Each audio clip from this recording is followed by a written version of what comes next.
Hello, and welcome to the Star-Crossed Seaway, the inaugural, as far as I know, the only Level Up 5th edition actual play stream. I am so excited to have you guys here. It's real! Before we get Yay. into our story, I want to do a quick round of introductions so that if you haven't met our wonderful cast, get a chance to. So we're going to go to reversed on screen. We'll go Kurt, Gabby, and we'll circle around to Robin and Tuck. So Kurt, who are you? Hi, my name is Kurt Stradinger. I'm also known as Mr. Kurt Weiss on most platforms. I can often be found dancing as a bard on TikTok. I do D&D sketches there. That's my primary platform. I'm very excited to be here. Hello. My name is Gabby. Also, you can find me at Gabby So Gabby on TikTok. I am a member of Queer Questers and also a member of Unhinged Heroes. And I am just so excited to be here today. Is it me next? Robin. Robin. Okay. I gotta mirror my gestures. I would have let you go first, I promise. I'm Robin. My pronouns are she, her, and you can find me on the internet making tabletop games and stuff at Call Me Caulfield, basically anywhere. Woot woot. Hello. I am Took, I guess. I am on Twitch, TikTok. I do a whole bunch of tabletop RPG and a lot of D&D, and a lot of weird skits. Sorry if you're gonna go and watch those. Never apologize, Tuck. And I am Sarah. You can find me on the interwebs at _DM_Sarah, and I will be your narrator for our lovely campaign. And I think, just for the drama, we might introduce our characters somewhat in a staggered fashion. But we'll start with our captain, Robin.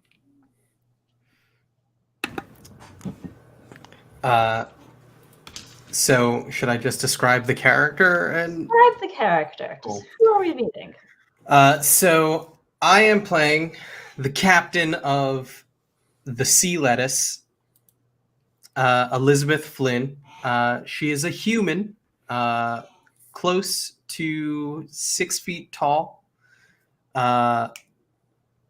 She has long green, like emerald green hair, usually tied up in a braid underneath a big, very extravagant and unnecessarily large captain's hat with a big feather, a sleeveless like pirate trench coat, probably some tattoos and piercings, and she always has a very charismatic expression.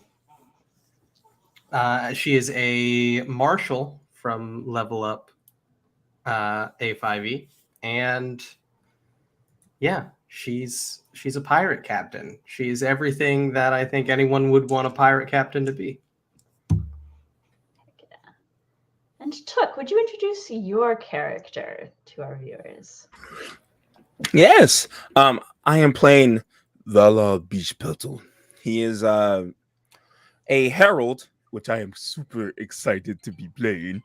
And he is about 6'4", really, really tall, lanky, has caramel skin, very clean shaven face, and a weird amount of coiffed purple hair. He is an elf. And another thing is that he has a lot of bandages, just currently all up to his elbow. And he smells of a lot of cleaning solutions. And then Kurt, your character. Yes, I will be playing Lewin Aubrey Morgan Baphomet, who is a plain-touched tiefling warlock. Except instead of a like normal demonic feature, he presents as like a half minotaur type of tiefling. He's taller. He has like flatter ears and horns coming out of the side of his head.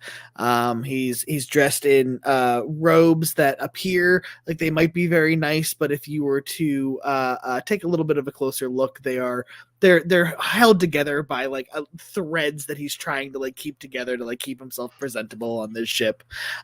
He also has, I believe it's called adderwort root, which is a new piece of equipment that he has kept in his pack because he gets seasick very easily. So he's chewing on adderwort root to help the seasickness. Oh no! And how did Lewin show up on this pirate ship? So Lewin is not necessarily here by choice. Or at least wasn't here by choice originally. He was on a mission from his father, Baphomet, the demon lord of Minotaurs, obviously, when he was abducted by the pirate crew here, and held for a ransom that his family was unwilling to pay for. So he's been having to sort of make his keep his dues, make his way as working on the ship now, since apparently he's stuck with y'all. You are apparently stuck, and Gabby will introduce your character in just a moment, because our story begins on board the Sea Lettuce. It's a beautiful moonlit night. The waves are lapping where you're anchored just off of a small island in the moon-veiled sea called Bhutan. And yes, he's a press gang minotaur. And one of your crew members, the cook, has just come to you, Captain Flynn, because apparently there's a were-rat amongst the limes. Or at least that's what he says, and he's very, very distressed about this. His name is Cled. You've heard of him. You've said Cled. a little bit, and he's often very distressed about things. But Cled here is, Captain, there's something in the limes. What's in the limes? I'm not sure what it was about. He sort of gestures the size of, I can't really see it, but maybe like 2-3 feet high. And I was scurrying around. Well, I've heard about rats on ships, but I've never seen one that large. Well, where I come from, that's a small rat. Captain! It's fine. Let's just go down there. I'm sure it's fine. You're probably just a little seasick. It's okay. We don't have rats on the sea lettuce. It doesn't happen. Never has there been a rat on my ship. It's too clean. So I distressed, but he nods and yeah. I imagine I would just grab my axe, this massive great axe that is just always on my back, and go down near the food and look for this rat.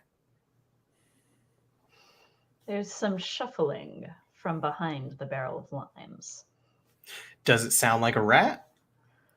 Well, no, not really. It doesn't. No squeaking, for starters.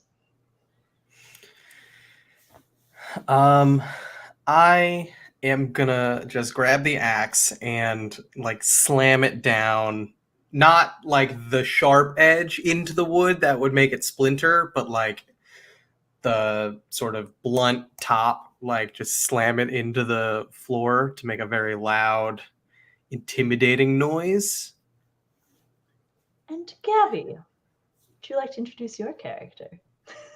Yes, I would very much like to. So you see, Applestock just hiding in the background. A little bit of a tan gnome just sitting there with a little short, wavy blonde hair and a little bun on top, and these big old green eyes and freckles all over the place. She's got a little button nose and rosy cheeks, and is definitely covered in a bunch of layers of like a robe that kind of hides them whenever they want to be a little bit sneaky, and some like leather armor underneath, and they're just kind of like moving around, shifting because things have been a little bit cramped after being in a box for so long. But upon hearing a axe hit the ground, Applestock just kind of goes.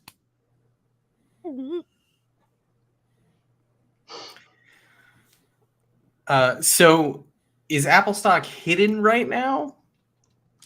Or is it like one of those, the door opens and light is shining on the far wall and you're like stopped against the wall kind That's of? a great question. Would Applestock like to make a dexterity stealth check to find out? Yes, I would very much like to make a dexterity stealth check, please. Let's see. Okay. Well, that's not a good roll for the beginning. That's a 2. That's a 2 plus 2, so that's a 4 right there. And what's Captain Flynn's passive perception score? So my passive perception's not that good, but it is a 10. I'm sorry, it's a 12. My passive perception is a 12. It's 12. Yeah, I think this is you open the door and there's a gnome in silhouette.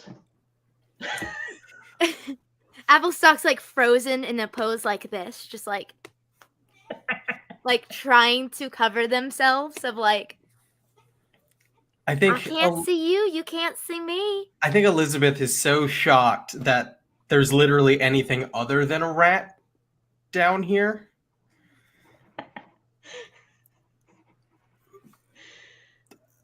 What? And she just kind of turns to Cled. Who is that? Who is this? That's not a rat. I'm sorry. I'm so sorry. Did you just call me a rat? Cled thought you were a rat. Listen, I thought. What? Who are you? Certainly. I am Applestock. Who are you? Maybe I should go get Mr. Beach Petal. Yeah. Yeah. Cled's Maybe. gonna mosey out of the situation like, this is above my pay grade, and he's gonna go fetch Valerian. Mr. Beach Petal, there's a situation below decks. He's in like full, like, I just got done mopping the floor, like attire, and he has on like a kind of like a bandana for a face mask, and he just turned. He's like, a problem. What is the problem? There's not a rat.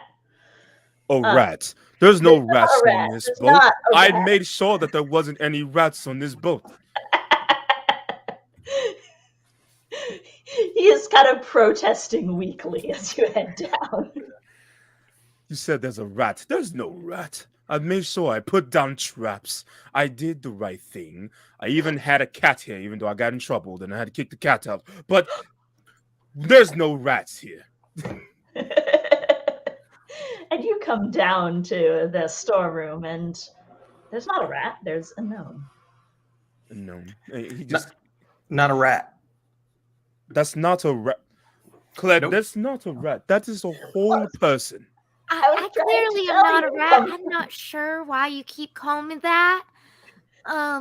Cled's the worst. He is. That was. They're kind of right. They're kind of. They're a tiny bit right. No offense. Now- Cled. Not being a rat aside, there is another problem. Applestock, you said, is your name? Yes, that is my name, Applestock.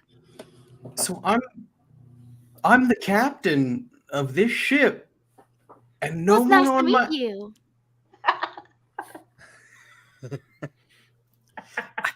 I can't do anything when they're polite. You know, it feels bad. And Valor just like nodding his head, like, Nice to meet you too, Applestock. I'm Elizabeth. I'm the captain of the ship that you are not a part of the crew on. How did you get here? Who let you on the boat? And what should I do with you now? Well, I'm not quite sure exactly how I got here.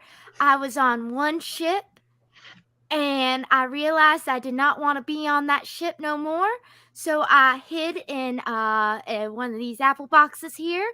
And then after some rustling and things like that and eating a bunch of apples, I somehow ended up on this ship. Quite frankly, I do not recognize any of y'all, and I am quite frankly surprised that you guys are not my old crew. So, and to for what you want to do with me next, I'm pretty sneaky. I can be helpful, but please don't throw me overboard.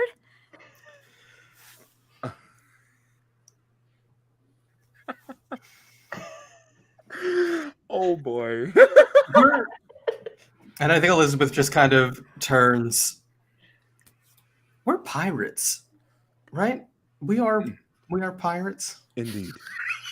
We should probably throw them overboard. Mm-hmm. That's what we did to the last guy. But I mean, he was kind of the worst. Yes, he sucked. Yeah. He also didn't know how to clean. I didn't like that. Yeah. So, Applestock, how many apples did you eat? Enough for me to be able to fit in said box. That's the best answer to that question I've ever heard. That's a lot of apples.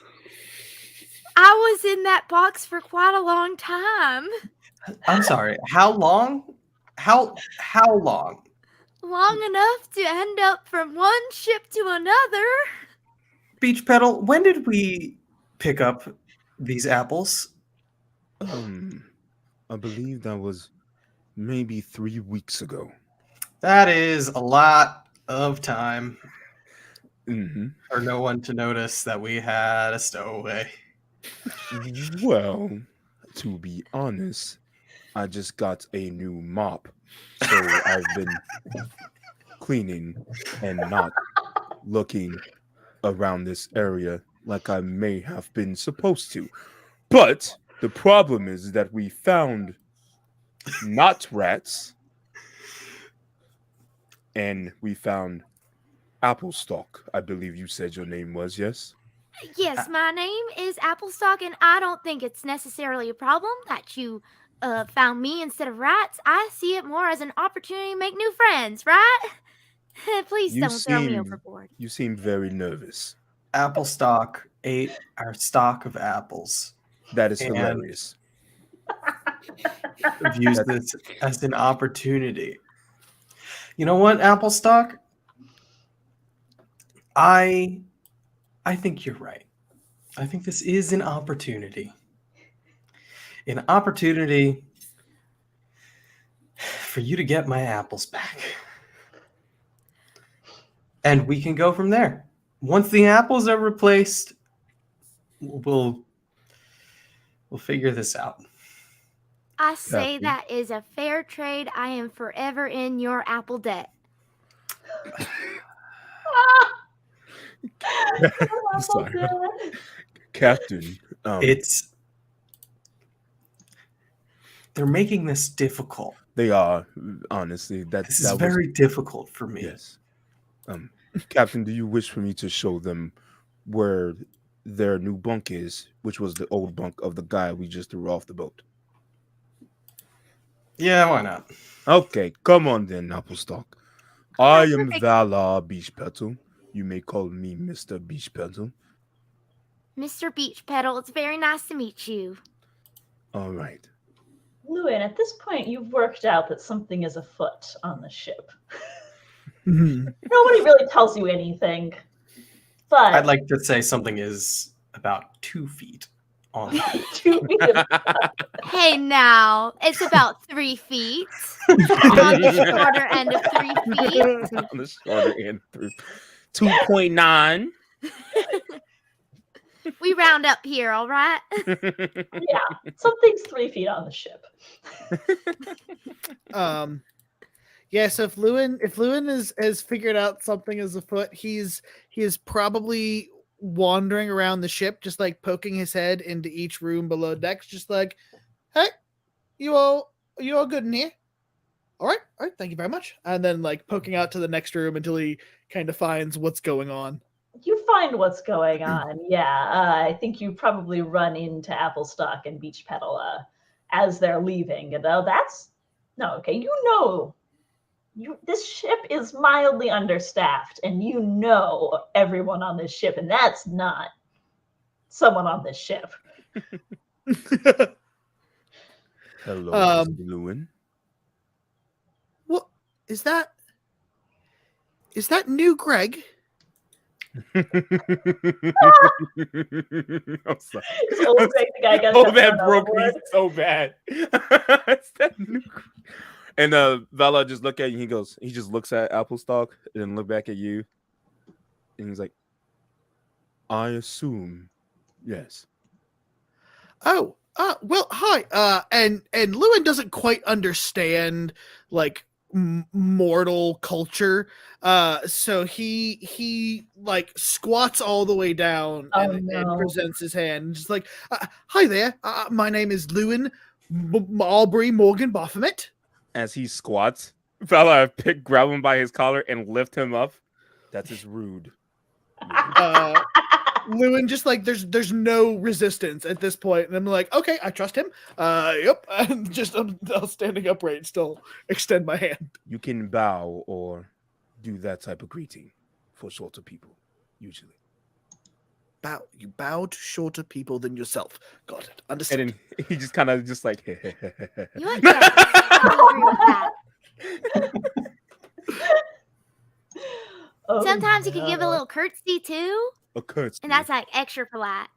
Yes. God, a curtsy. All right, curtsy is more polite than a bow to people shorter than yourself. And I like pull out a little notebook that I'm like keeping all my notes in. Oh boy. Well, this is, I believe they said their name is Applestock, yes. Yes, that is my name. My name is Applestock. My name, yes. My name, yes. And Applestock gives a little finger gun. You don't have to be nervous anymore. We're not going to yeet you off the boat. Not yet. Yet. Okay, see, now you say that I'm not, it's okay to not be nervous anymore, but then you say things like adding yet and like new Greg and stuff, so that just makes me a little bit nervous, but you know what, I'm starting to trust y'all a little more, and that's how we build friendship and trust. It's just like one step at a time, right? Mm-hmm. You can say that. Well, come on then, Lewin. You can come if you wish. We're going to show you where new Craig is sleeping. As you're making your way through the belly of the ship, however, you hear a yell from your lookout. A young orc named Linus. Captain! What is it now? Come look! And you can hear the sound of the crew, sort of heads popping out of bunks, and Is Linus like up in the crow's nest? Linus up in the crow's nest, yes. She's got very good eyesight. So I put the axe back on my back and I start climbing up to the crow's nest. Okay, what is it? And you all pop up above decks, in time to see what Lina saw is there's this, it looks like a shooting star crossing the sky. But as you watch, it gets bigger and bigger, bigger and vaguely purplish in tone. It's like no shooting star you've ever seen before. And you watch as it sails over behind an island across the strait from you. And a moment later, you hear the boom impact. All right. That way. Yeah. To the object falling from the sky. Towards it. The pirates jump into action. They all sense the same thing. Whatever that was, it might be worth something. At the very least, if we tell people we're selling sky rocks, it'll work out.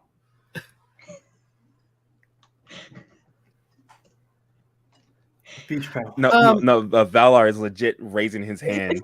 He's like, Yes, Valor. why are we going towards the danger? We're pirates. Lately we've been running away. So now we go towards. Ouch. Listen. Yes, we're going towards the sky rock. Okay. Yes, Applestock. Y'all are pirates? We said this.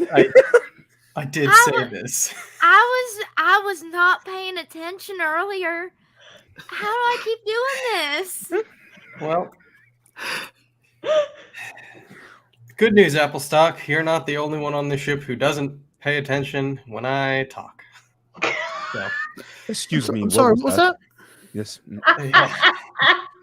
We're I'm going sorry, to the I rock. zoned out a little bit. Could I make a check to see if maybe I have heard anything similar to this in like lores and legends and stuff? Ooh, yes. Make me a case for what skill you'd like to use. I think it'll be intelligence. Okay. I could see some arguments for this going religion, history, nature, maybe. I hang on, I'm trying to look up one of my skills here. Okay. I am gonna say religion because I'm connecting it to like my studies in the abyss of like any kind of like connections there. I'd buy it, yes. Go for it. And I have an expertise or a Ooh, skill specialty, which means I get to add a D4 to yes, this. what's your correct? skill specialty? It is fiends. Fiends and demons. I don't know that it applies in this That doesn't. situation. Okay. I don't think it does. Okay, fair enough. I was trying because I rolled a 3. I respect oh, no! So that is a 3 plus 5 for 8. You don't think comets are usually purple. Gotcha. Also, put your dice in jail. Kurt, Gabby, dice jail.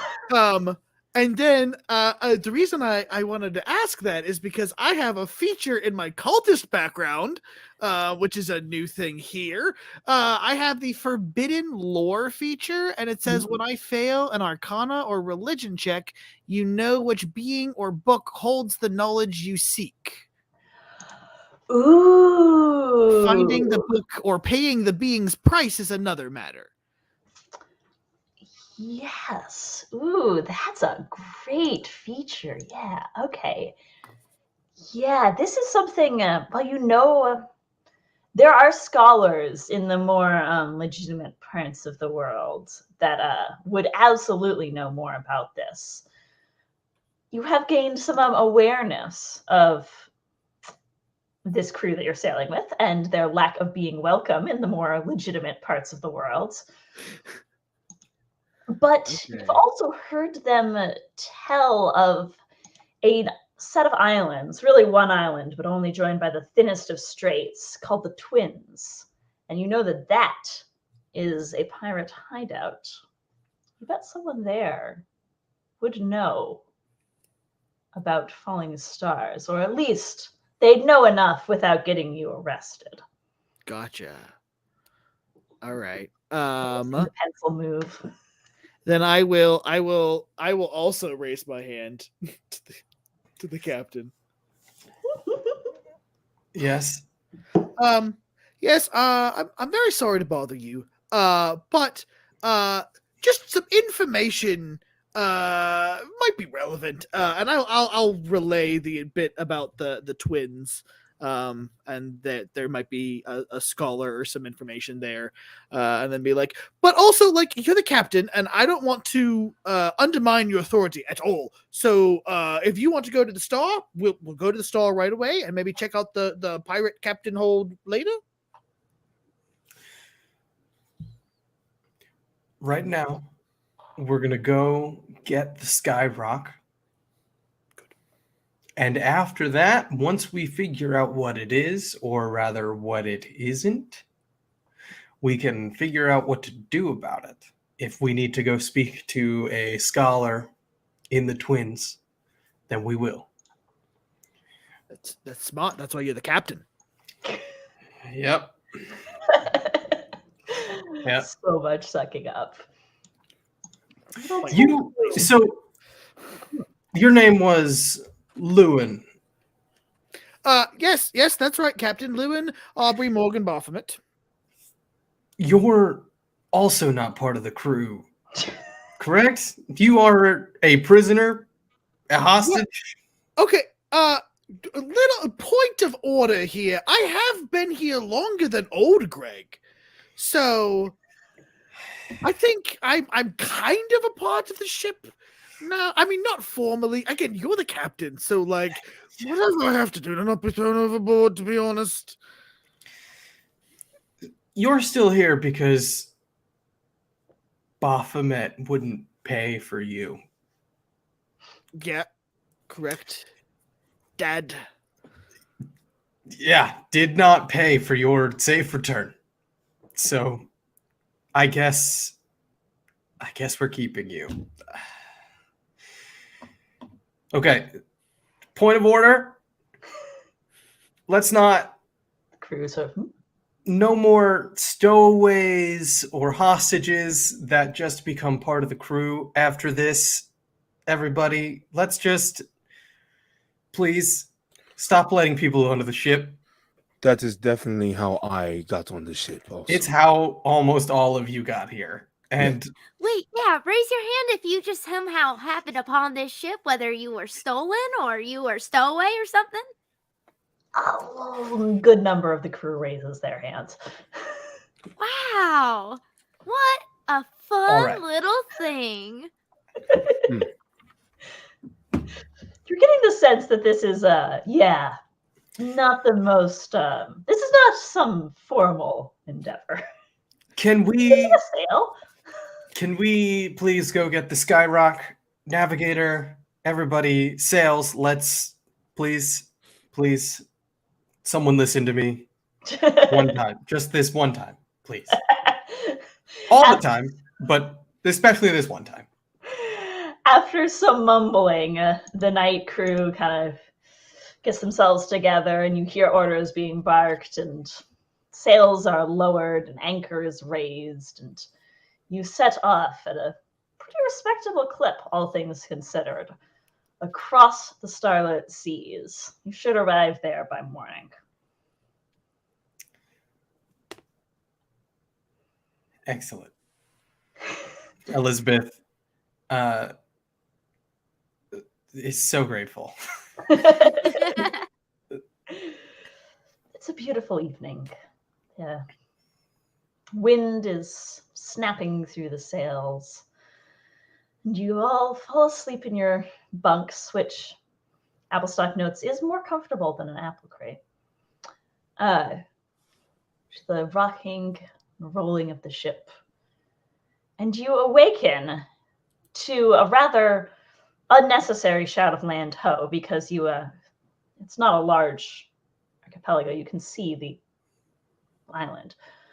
But you are pulling up, and sure enough, you can see where the isle is comprised of these. It's not all cliffs. It's sort of like one side steep cliffs, and then it sort of slowly slopes down to a beautiful beach, which is more plausible for docking. And there's some different like little inlets that you know are in there that you can dock at.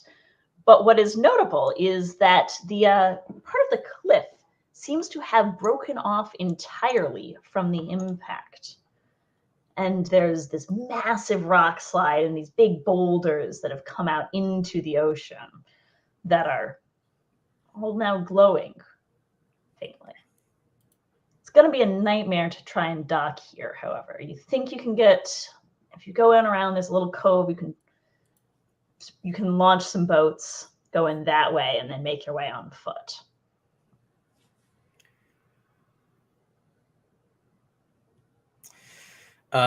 I think Elizabeth would just take the easy way out. Let's just go on foot. I think she would leave a lot of the crew behind just in case we needed to make a very quick escape, which we've needed to do in the past. You're missing some rowboats. Yeah. So I think it would just be this core group, the new stowaway, the old hostage, and the first mate / person who cleans every inch of the ship. The bosun, I think we said. Bosun. It's enough to pretty much fill this rowboat to, well, Avalstock doesn't take up very much space, but then I think Captain Flynn's like 6 feet tall, and Lewin's got horns, and elbows jostling as you pull onto the breakers of this isle and set off. And it's nice weather, actually. It's a little muggy because it's an island, and smack! Yep, there are mosquitoes. But all in all, it's pretty. You can't shake this lingering feeling of just something's waiting for you just around the bend. Could I have perception checks as well as any other checks that people would like to make here? It's not really a journey, more of a short hike, but that might be a place to look. I got a nat 20, but my wisdom is trash, so 18. There's a good roll, though. Yes. That's my second 3 of the night. Oh boy. That's a solid 3 on perception. There are some good rolls. I got a 12 That's respectable. on perception.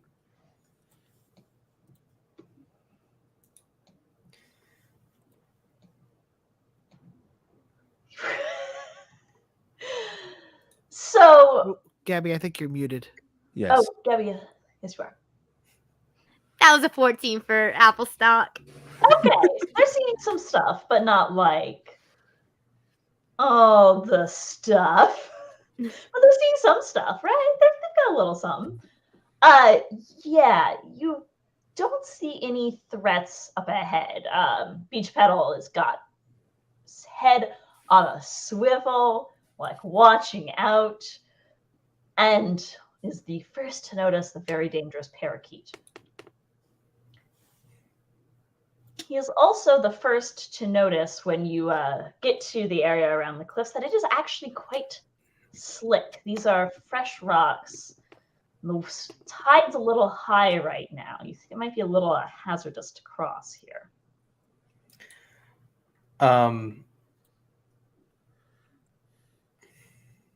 No, never mind. I was gonna attempt to cross anyway because I have a feat for survival, but I don't feel like that would be a survival check, so I'm not gonna risk that. Can we find another path to wherever we're going that is less dangerous? probably not without going around the island. It's the rest of the cliff's still intact, so you're either going down the cliff all the way around or across this little. I have 100 feet of rope and some pittance. Could we like fasten our way safely down? I buy it. I would say that's an engineering check, intelligence engineering. Oh, Strength engineering for hammering the stakes in. okay. So I can do a strength engineering and not. I would allow strength engineering. Good, because the other one would not go well for me at all. Oh no. Okay, I'm not proficient in this. So that is a 17. There we go. Our intrepid captain, boom, boom, boom, with the flat of the axe. And yeah, you've got the rope fastened on one side. Someone's going to have to cross it to fasten it on the other, but it should mean that whoever crosses, at least they won't get swept out to sea in the undertow. Should they fail to cross these rocks. All right, who's going to the other side? Valor? I would like to do that. Okay. I would like to let him do that. Well, if I fall, Great. take care of my cleaning supplies. Yep. Will do. Okay. And then he's pretty tall, so he'll just get his lanky stuff onto the rope and just start.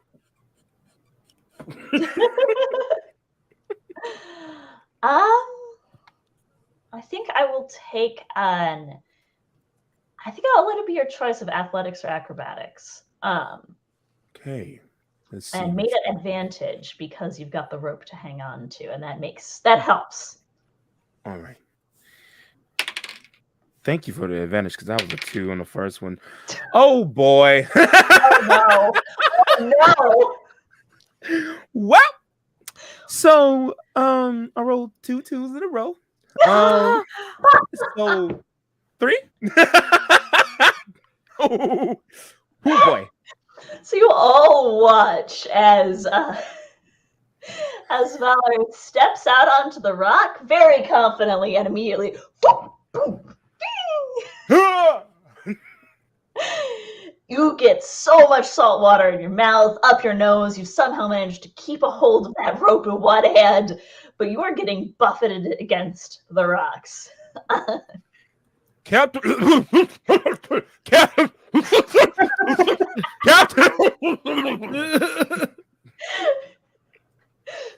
I think we just pull beach pedal back up. I reckon that you don't need a check to do that between the three of you. I think I will have Beach Pedal make a dex save Oh boy. to see how pummeled by the water and rocks he gets. That's the roll I roll well on. That's something. I think that's good. I got a 12. It's not the best, but Not the best, but it's enough for you to make it back without any serious injury. Some bruises, some slightly dented pride, but no like hit point damage. that hurts quite a bit, Captain. And then all his bench is wet, so he looks like a soggy, like after you bathed your cat that's mostly hair. So he's just like, that hurts quite a bit. All right, Applestock, you're up. Oh, Your all turn. right. Sure. Yeah. Did you say acrobatics or athletics? I would let your choice of either, because I can see a case for I'm gonna like bound across the rocks too quickly, or I'm gonna force my way through the currents.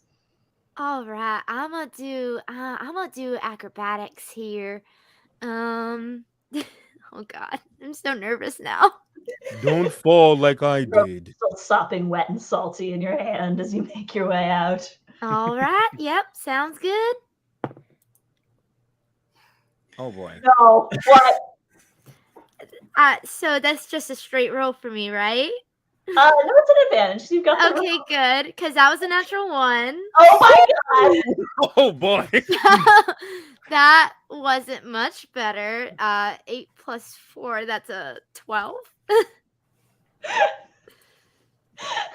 That's a 12. You make it. You don't fall in, but you slip, and now you're kind of stranded in the middle of the this little like inlet, and you're not sure if you can go forward, and you're not sure if you can go back, and the rock is wobbly every time you try and move. I'm stuck, y'all. I'm apple stuck, not apple stock. Oh.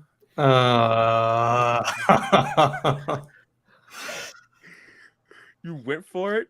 I give you props on that one. Elizabeth turns to Lewin. Your turn. Yep. What? Yeah, I don't exactly get along well with the water, but okay, I'll give it a shot. You, Captain, my captain.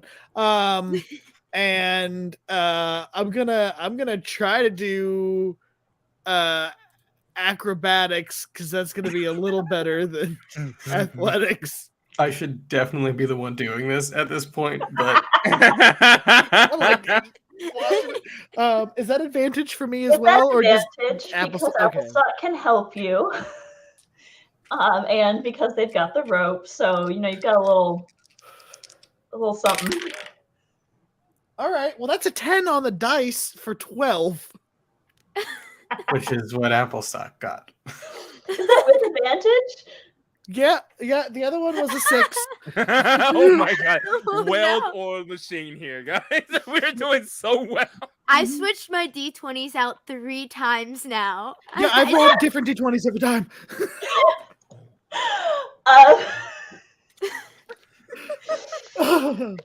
So now, Lewin doesn't make it quite to the rock. He tries to stabilize it, and swoop. And now he's not underwater. He's got most of his torso out, but Captain, now 2 of your crew is stuck in the current. Boy. All right. If you want something done right, you gotta do it yourself. Is that in a song, Captain? Not yet. Oh boy. Okay. Well, don't. Good luck. Yep. If anything happens to me, just let me sink. Okay. So I'm gonna take a crack at it now to try and fix this mess. This is going so well. Because this is... Yeah. So what am I rolling? Great and benevolent, Sarah? Could I will let you take your choice of athletics or acrobatics again, because I'm nice. Athletics. I will do athletics for sure. Okay. I am proficient in this. So I'm gonna get a +3.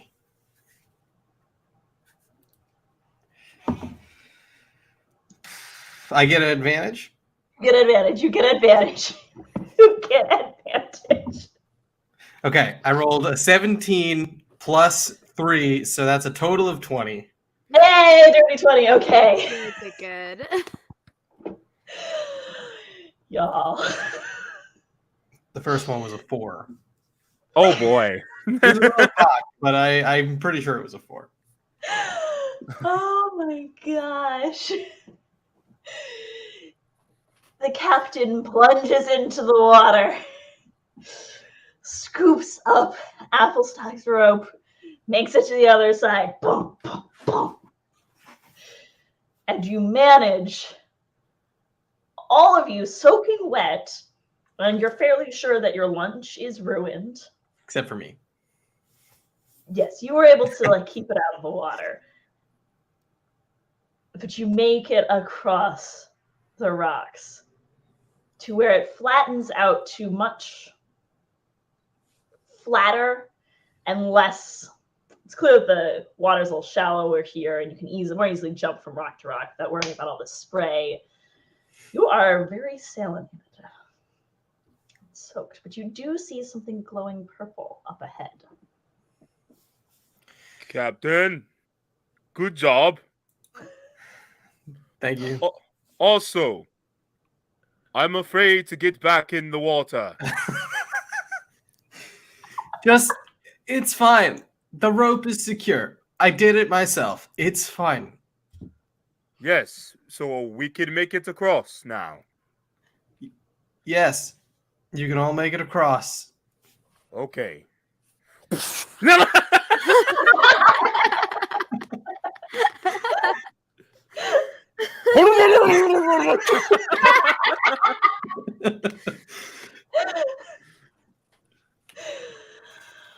Just a really long, drawn-out sigh from Elizabeth.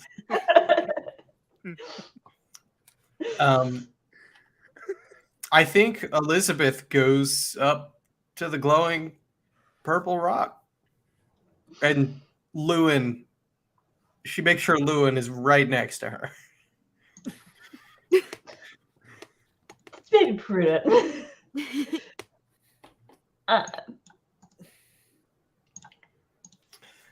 You make your way.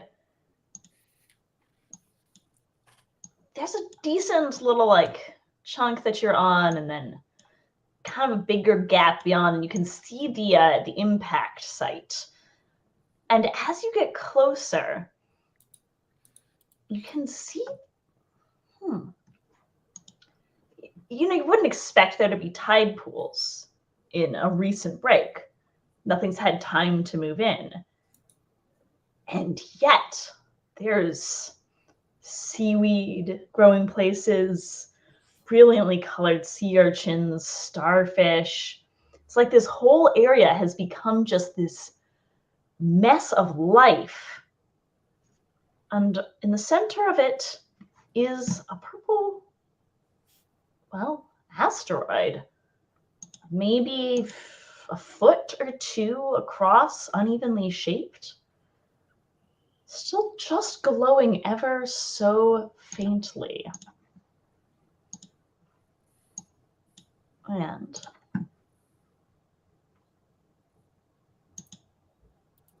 you can still see my different, close that real fast. It looks something like this. Okay.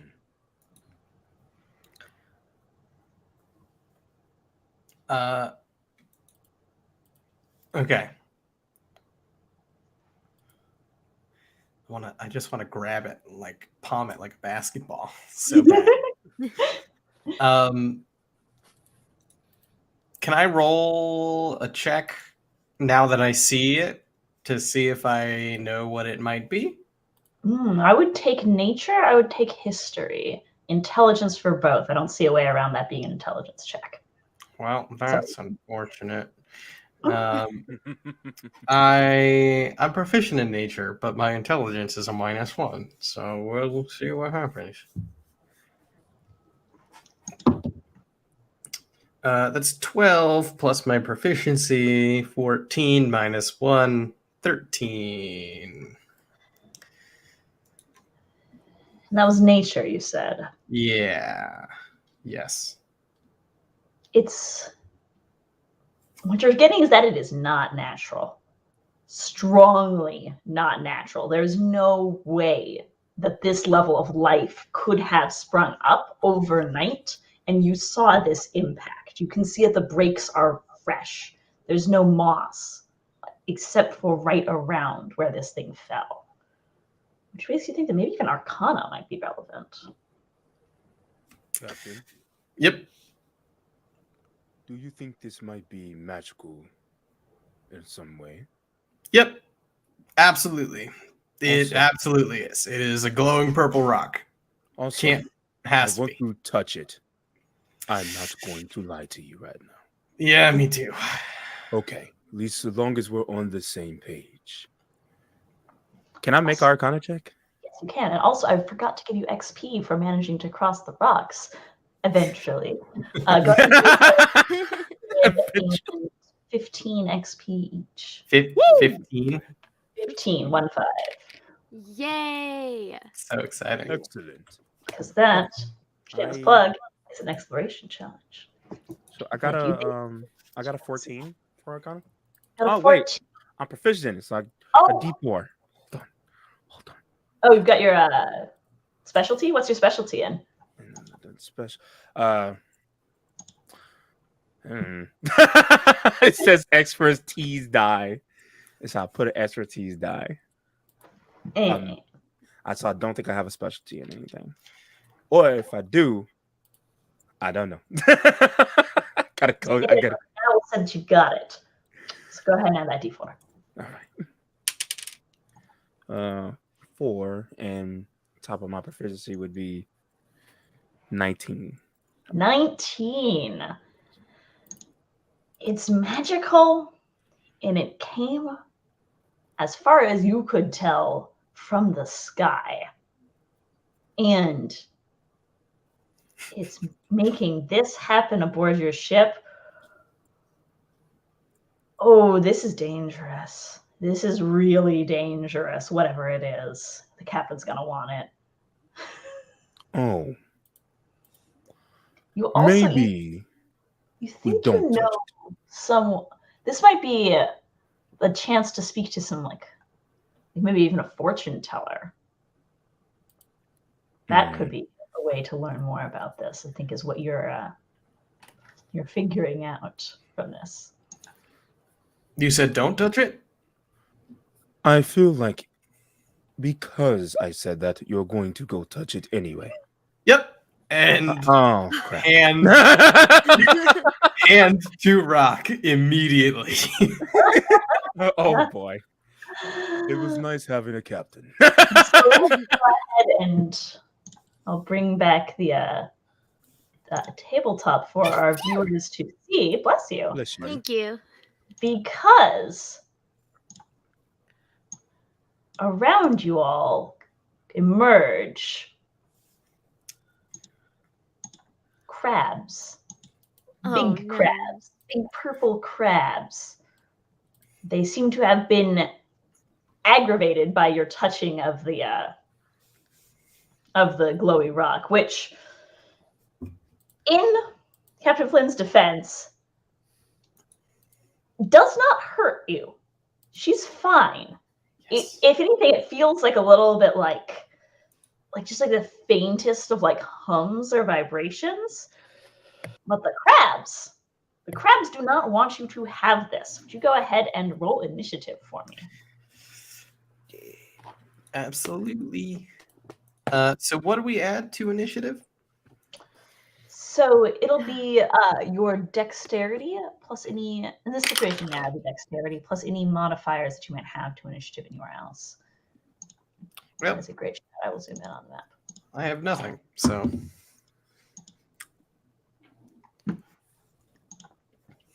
I got a 13.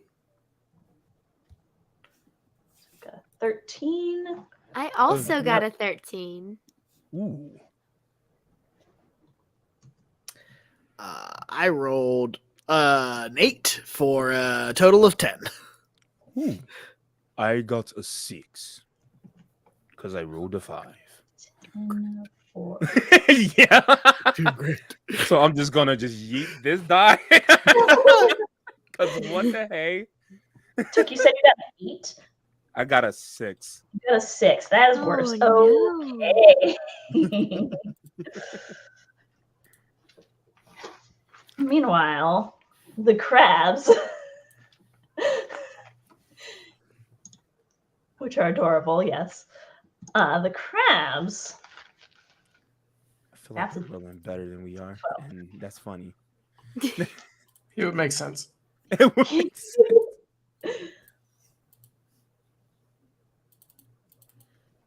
The crabs have to also have their initiative. And they're alphabetized under giant because they are big crabs. These are crabs like the size of like a large dog or even bigger. Alarmingly large crabs. No, thank you. Oh, good. They're rolling better than you on initiative. Okay. Oh boy. Oh, good. Good. Well, the good news is I have an alarmingly large axe. It's fine. It'll be fine. We'll be fine. Oh boy.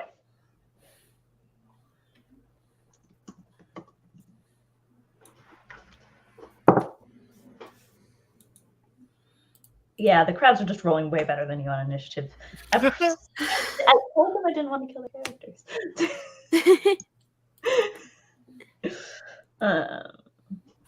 Math is hard. Break out the garlic butter. Oh boy. Oh, good. Okay, so 3 of the crabs go before any of you.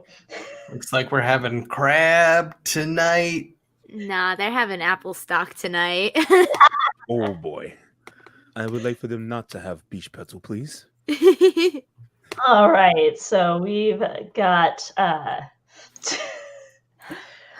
we have many crabs, and the first to move is the last in the order. It's going to be down here, and this crab's going to scuttle up. Oops, helps from the right there.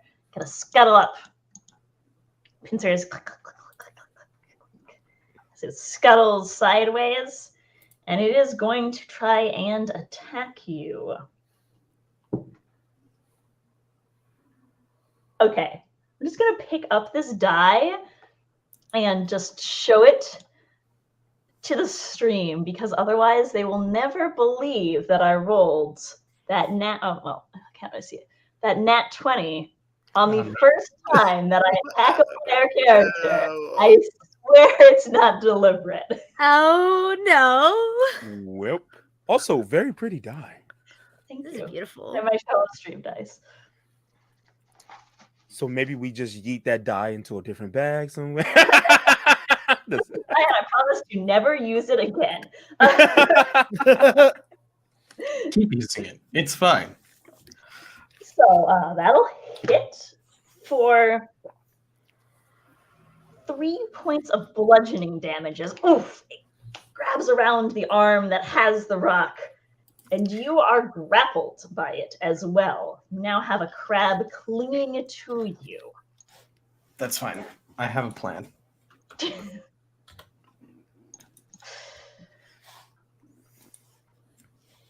Then crab 2, who is also right near you, okay, whiffs entirely.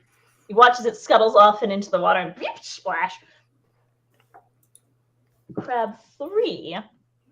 Oh boy. Now I need to ask what your armor class is. 12. 12. It is only So- 12.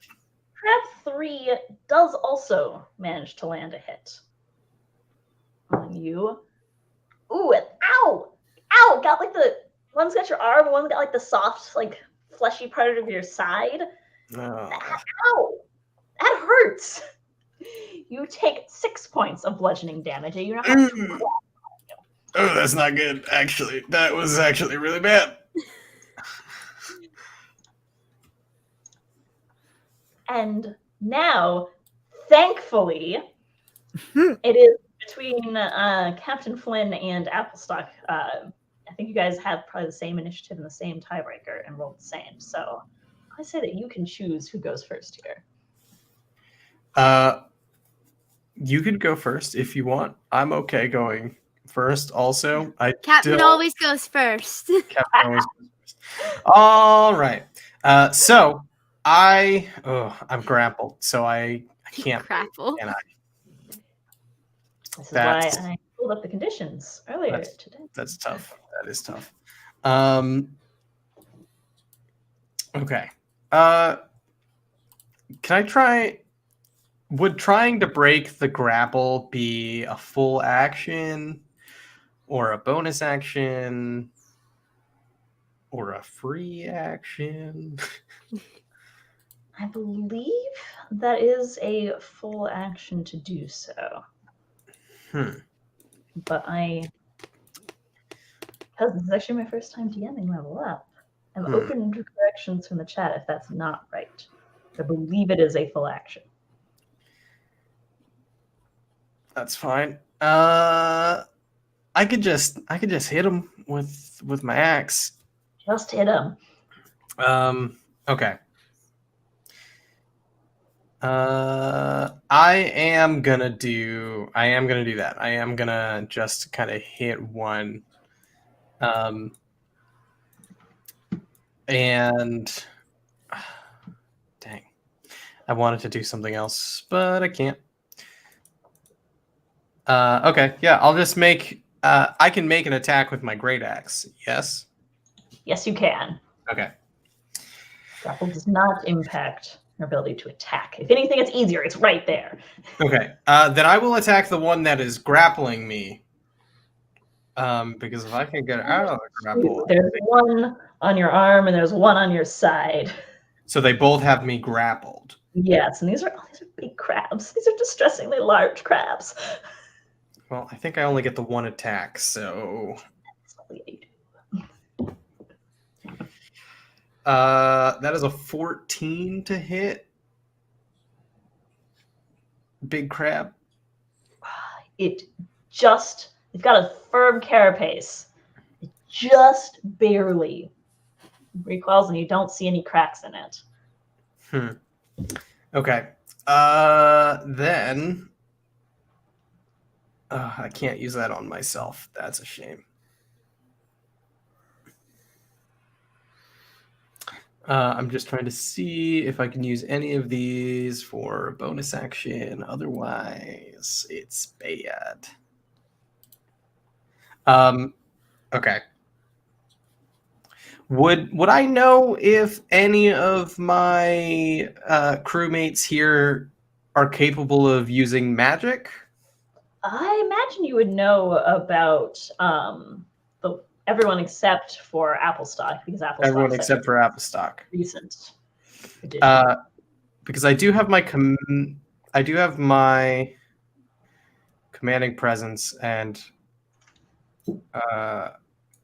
that means two of my teammates, Lewin and Applestock, are both within 10 feet of me. So if I use that, they can make an attack. They can use their reaction to either cast a cantrip or make a weapon attack. And I can only target one of them. But if Lewin has a cantrip, if Lewin's capable of using magic, I would use my commanding presence on Lewin right now, because I need a hand. I'm gonna jam. Feeling crabby?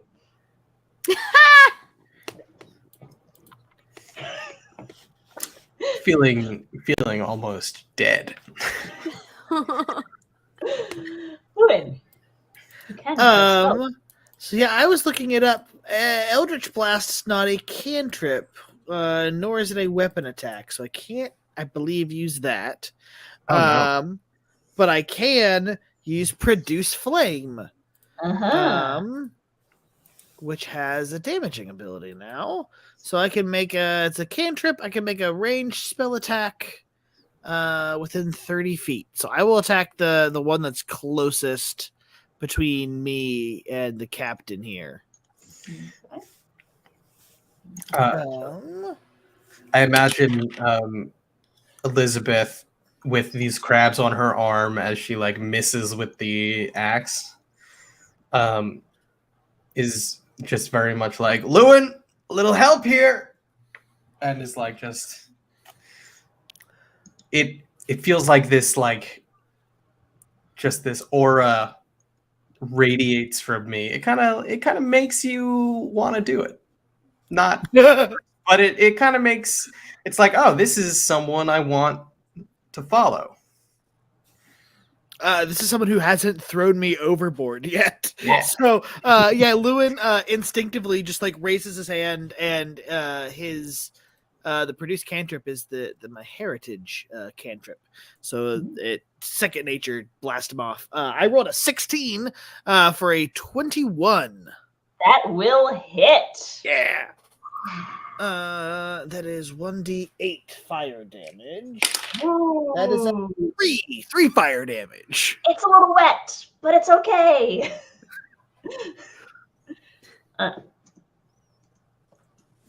The crab sort of flinches, and you see its little like mini legs like twitch in discomfort, but it's still grappled on.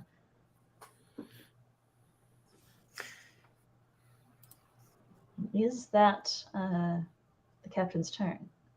Yeah, that's it for me. Elizabeth's arm is in really bad shape, and it is a good example of how she's doing right now. Oh no, is that the artery under the arm? That might be the artery under the arm. But she is holding onto this rock as much as she can. Applestock. Alrighty, Applestock, seeing that their new captain is in a pickle, is gonna run backwards a little bit to like right here. And then Applestock is gonna shoot an arrow at there's only one crab grappling her right now, right? There's two. There's one There's on two. her arm and one like kind of on her side. I would like to do, if I can, hit the one that has the most damage. Can I tell? Yes. Yeah. Oops. Okay, great. I'm still on the fire tool, but yes, I'm this gonna is the aim one. for, yeah, I'm gonna pull out my little crossbow, and shoot. That was a wild roll, but I'm rolling well now. Yay! That's wonderful. I know, yay! That's gonna be a 19 to hit with the crossbow. Choom, boonk. Perfect target. Roll your Great. damage. And that's a d6 of damage, but then also, because the captain's within 5 feet of them, can I get sneak attack? Oh, I believe that you can. I think so. Let me just double check that. Yeah, read that ability out for us. Yes. Taking advantage of momentary lapses in an opponent's concentration once per turn, you can deal extra weapon damage when you hit a creature with a finesse weapon or ranged weapon attack. The amount of extra damage is shown in the sneak attack, blah, blah, blah. So, in order to apply this damage, you must not have disadvantage on the attack, and your target must be within 5 feet of another enemy of the target who is not incapacitated. Awesome. Let's do this. The crab. The crab did not see that coming. Did not see that coming. Oh, that's okay. That's 5 points of damage to that crab that's already injured. The crab is on a skewer. It's still twitching, and if anything, its claws have tightened a little tighter. But it's so close. It's not dead yet, but it's so close. Okay. Good that. And then I have a question. So with my culture, which is Forgotten Folks, I have this one ability called It Takes a Village, where I can use the help action as a... Oh, wait, no, never mind. Just kidding. I think I'm too far away for that. Because I was going to say if I could try to help out in any way, shape, or form from 15 feet away. No, I'm just out of reach. Actually, is there any way that I could maybe try to help out Lewin, since Lewin's within 10 feet of me? And maybe just help, like, point out, like, maybe, like, a weak spot in one of the crabs to see if I can help in that next roll? Awesome. Yeah, so Applestock's gonna be like, well, number one, I think maybe we should run away. And number two, Lewin, if you look right there, that soft belly of the crab is poking out. Maybe you could try to hit right there next time. They're So precious. And yes, so once per long rest, when I help an ally, in addition to granting advantage, I can also choose for my ally to gain an expertise die. Ooh. So yeah, I will Alright. go ahead and give you an expertise die on that next roll that you have. And that's it takes a village feat with the culture thing. Love Sweet. it. So you have advantage and an extra d4 against that guy.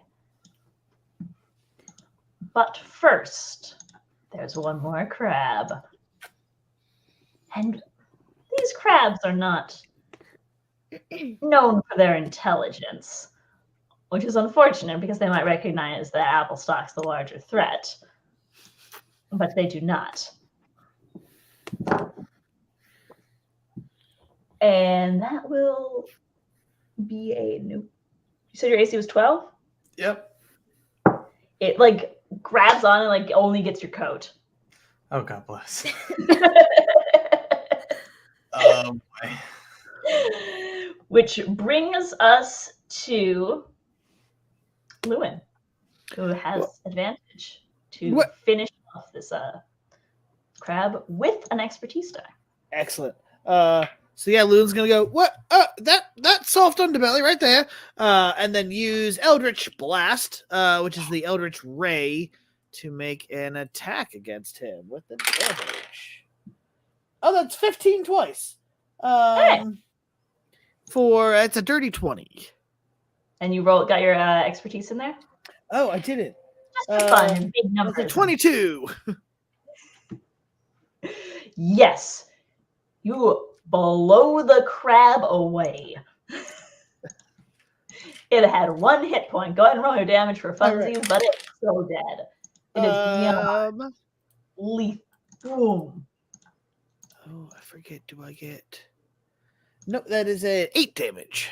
And what does your Eldritch Blast look like? She says, looking through the different options that Roll20 gives me. So since I unfortunately can't be separated from my staff at the moment, under a little bit of a curse from it, it is a little like beam from the eyes of the staff. It's just a pew. Pew. Anything else on your turn? I'm just gonna call out to Catherine. I'm gonna say, Captain, I got one. Yep. Good job. Then, no, that's it. That's all I got. Barely, like the lower half of my arm is.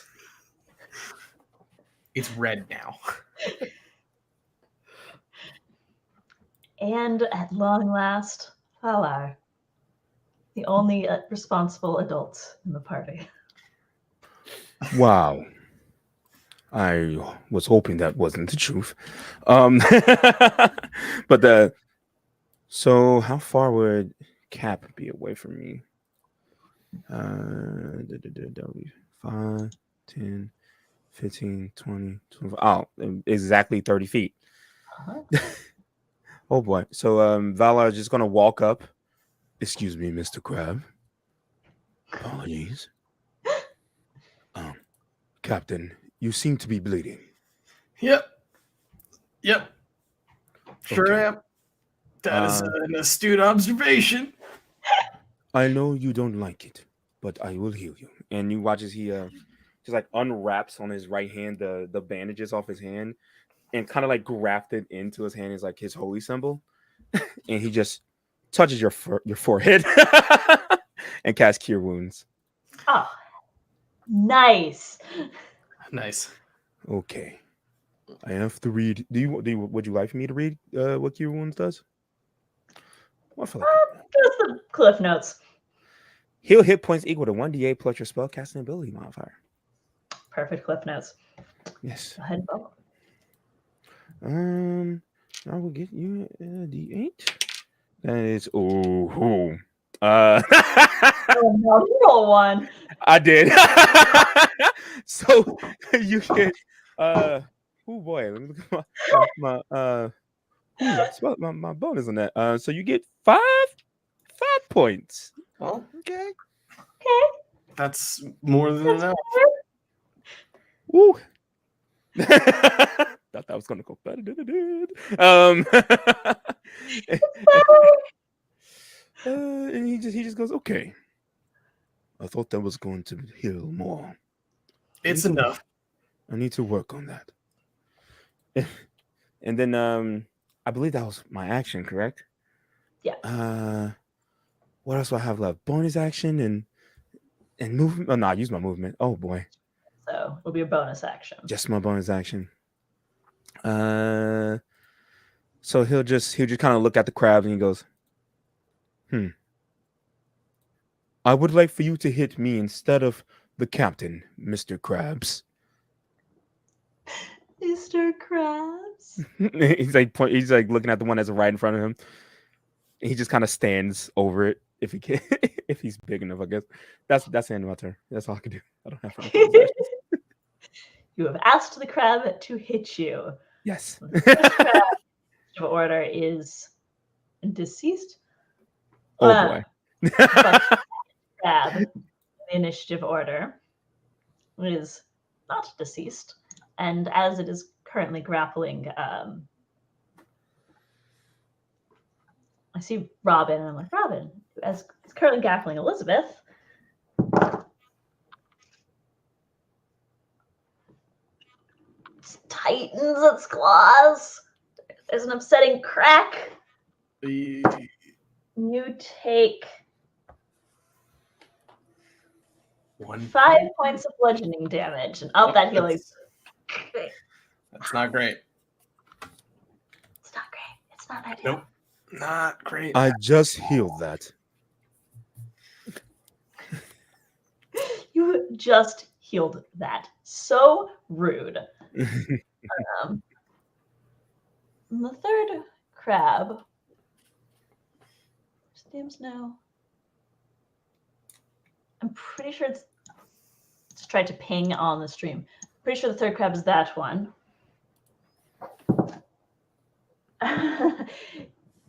Has apparently flipped over underneath the water and is currently going back in difficulty. Oh, that's good. Sorry, I know I'm blocked by the by level up logo. Let me do that again and be some. Okay, just so everyone wanted to see that. And Captain, you're not dead yet. Nope, I guess not. I'm gonna just attack the crab that is already attacking me. The one that's got me grappled. Because I don't really have a bunch of other options right now. Okay. I'm just gonna attack with my great axe again. That is a 15 on the dice plus 3, so that is an 18. Yeah, that's better. And I don't think it being like a masterwork weapon does anything for the damage or anything like that. So it is D12 of slashing damage. Oh. Check real fast. Too many tabs open. Do I add anything to damage? Do I add like my strength or my proficiency, or is it just the dice? I believe it's strength and proficiency, but let me check the masterwork thing because I want to make sure I'm not misquoting myself before I commit to that. Well, I'm waiting for my PDF to load because the book landed in the States today, and so I'm exclusively on this. From what I read in the book, it needs to be a masterwork weapon in order for me to get it enchanted like later. But I'm not sure if it does anything for me now.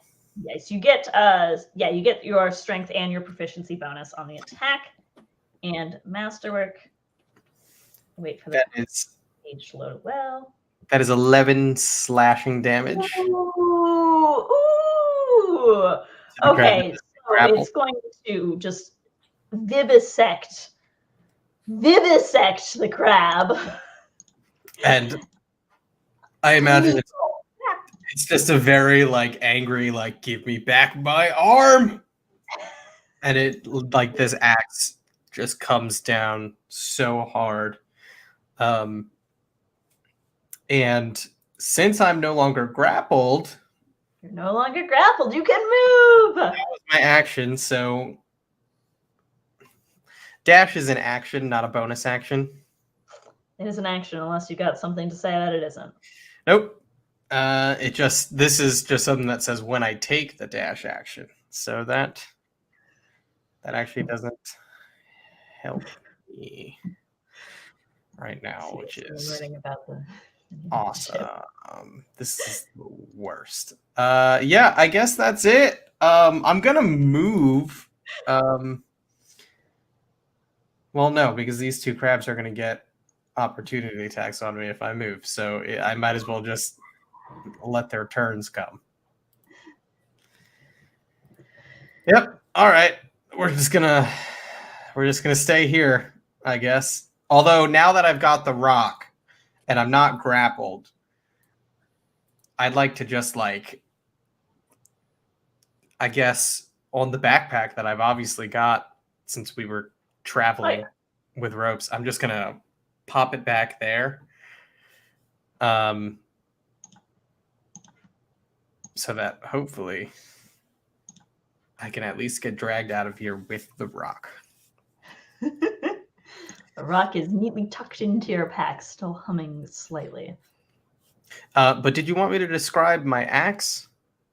I don't have any yes. fancy spells, but your axe yet. Please describe your axe. So I would love that. So this axe that Elizabeth has had for as long as any of the crew members have known her, it's got like a really nice,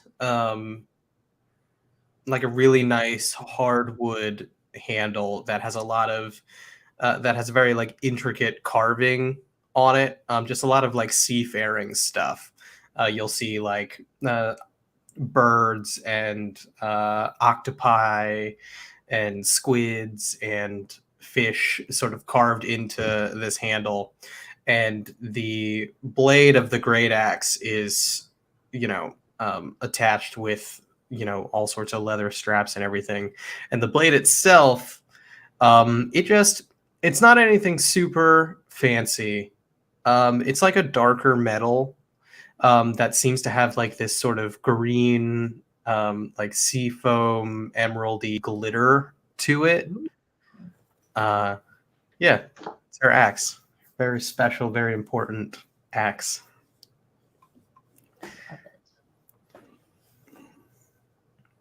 But yeah, that's my turn. That's it. Applestock. All right, Applestock's gonna kind of assess the situation. Go, all right, so we're not running away. All right, let's keep on tussling. And then gonna scoot over just a little bit back and over so we could get a clear shot of this little crab right here. That's right next to him. And I'm gonna shoot with my little crossbow again. Ooh, that was good. Oh, that was so good. Yay. My duck die is doing so well right now. That's going to be 21 to hit. Ooh, and hitting this one, correct? Yes, that one right there. And that little crab is right next to an enemy. So I get sneak attack. That's going to be 5 points of damage.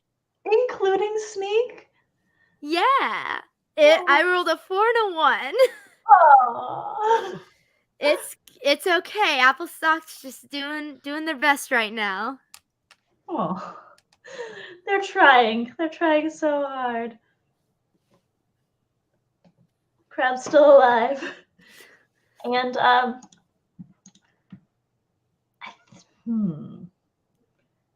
it takes that. Oh yeah, did you add your dex modifier to the damage? Oh, I add my dex modifier to the damage. I have not been. Let me double check that is right, but yeah, I've got a note in the chat that is a thing. I want a physical book with sticky notes. It's coming. It's in Florida. I'm sitting here like scrolling to like, where? Huh? Well, if you like scroll too fast on a PDF and the pages don't load, that is my life right now. If you click the page numbers in the PDF, it takes you to that page. Yeah. Whoa! Mine does, at least. Who designed this PDF? God, they did such a good job. I think it works in the index too. If you click on the page number in the index, it'll take you to that page. That is delightful. Yeah, go ahead and yes, add my dexterity modifier.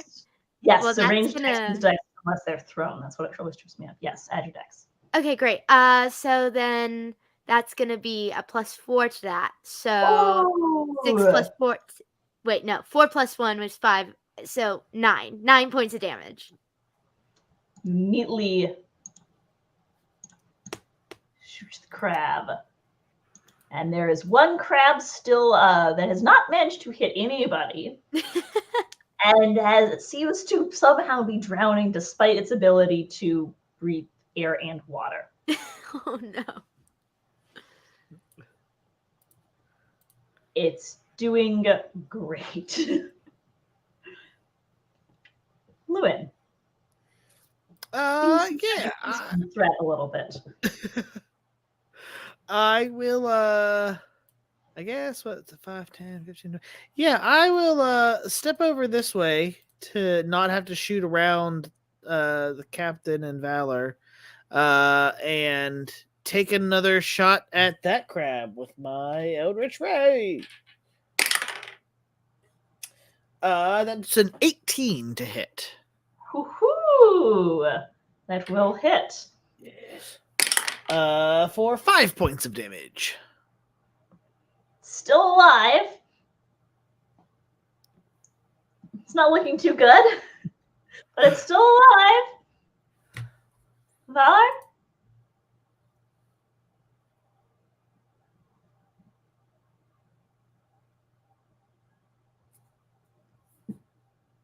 Unless there's more to Luna's turn. I don't think there is.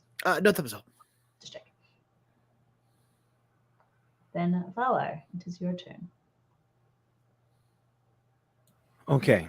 He'll just kind of walk up on the crab.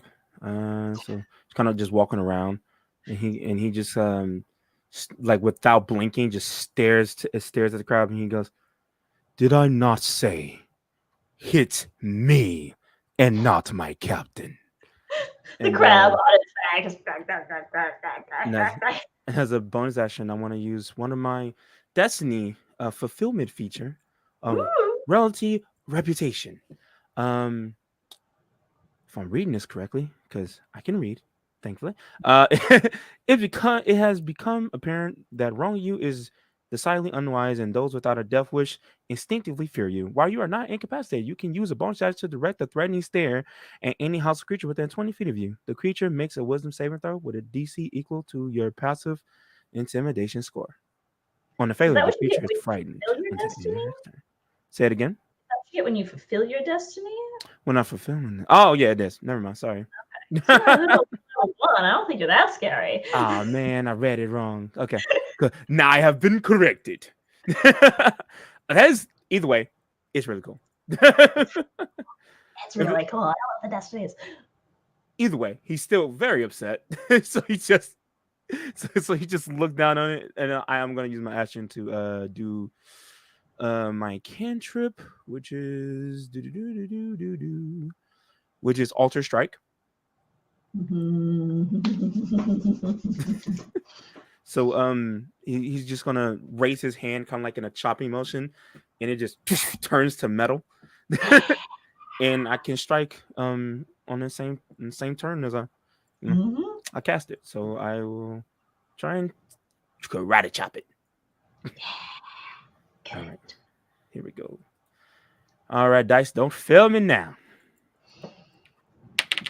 What did I just say? Okay. Oh no! Okay, now that was a wild roll. It's pretty good. Whew, it made me nervous. Oh Lord. Okay. And that would be a. I'm looking at this correctly. Um, what would you count unarmed strikes as a strength or dex? I believe they are strength. Strength. I have way too many windows open. Same. I can't find it. I just had it open. I was like, oh, I can't find it. I'm just ask. The announcement: the ship is in Florida. In Florida. I don't live in Florida. I want my buck. If it is strength, that will be +1, so 17 to hit it. To try and karate chop it. Almost certain that it is. You said 17? 17 to hit, yes. 17, roll your damage. Rolling. Just punched a crab. I did. Okay, I rolled a 4 on my. You punch the crab, and with a faint it sinks. You are out of danger. Side note, I actually made a mistake on my first turn. The feat that I used, I can forego an attack to use it, but I only get the one attack. I made it and I missed, so I wouldn't have been able to do that. Just saying. Yeah. We'll get it next time. Learning process. Learning process. Inaugural stream. Yes. Speaking of learning things, however, go ahead and give yourselves another 25 XP each. Ooh. So we're at 35? 40. 35 should do it. 40, I believe, because we got Yeah. 15. Or 40. Yes, I can do math. What do you mean? Hey, Oh. look, I pulled up my I calculator. can't do that. I'm not that And confident in myself. your captain has a glowing purple rock. But I believe that this is as good of an opportunity as we will get to take a quick 10-minute bathroom, drinks, tea, facilities break. We will be back at, it is 4:39 my time. It'll probably be 4:40 by the time I'm done talking. So we will come back at 4:50 Eastern time, translated to whatever that is in your time. 10 minutes from now, we will be right back.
And we are back. Welcome back. Thanks for sticking with us through the break. Hope you got a chance to refresh your drinks, your beverages, any other needs that you might have. You'll notice that because we have the best, most amazing tech people ever, we have fixed the layout so that if I show you the map, I'm no longer covered. So, we love the techies. Thank the techies. Y'all are great. You're killing it in the chat with the mods. We are back. For those of you who need a little catch up, our heroes found a stowaway. We have found a fallen star or fallen something. We have fought some crabs. We have fallen into the ocean more times than was really plausible. And we've left off right at the end of combat with a rather bloodied Captain Flynn holding a glowing purple rock. Its origins unknown? Its impact unknown? But it doesn't seem to have burned her arm off yet. That was the crabs.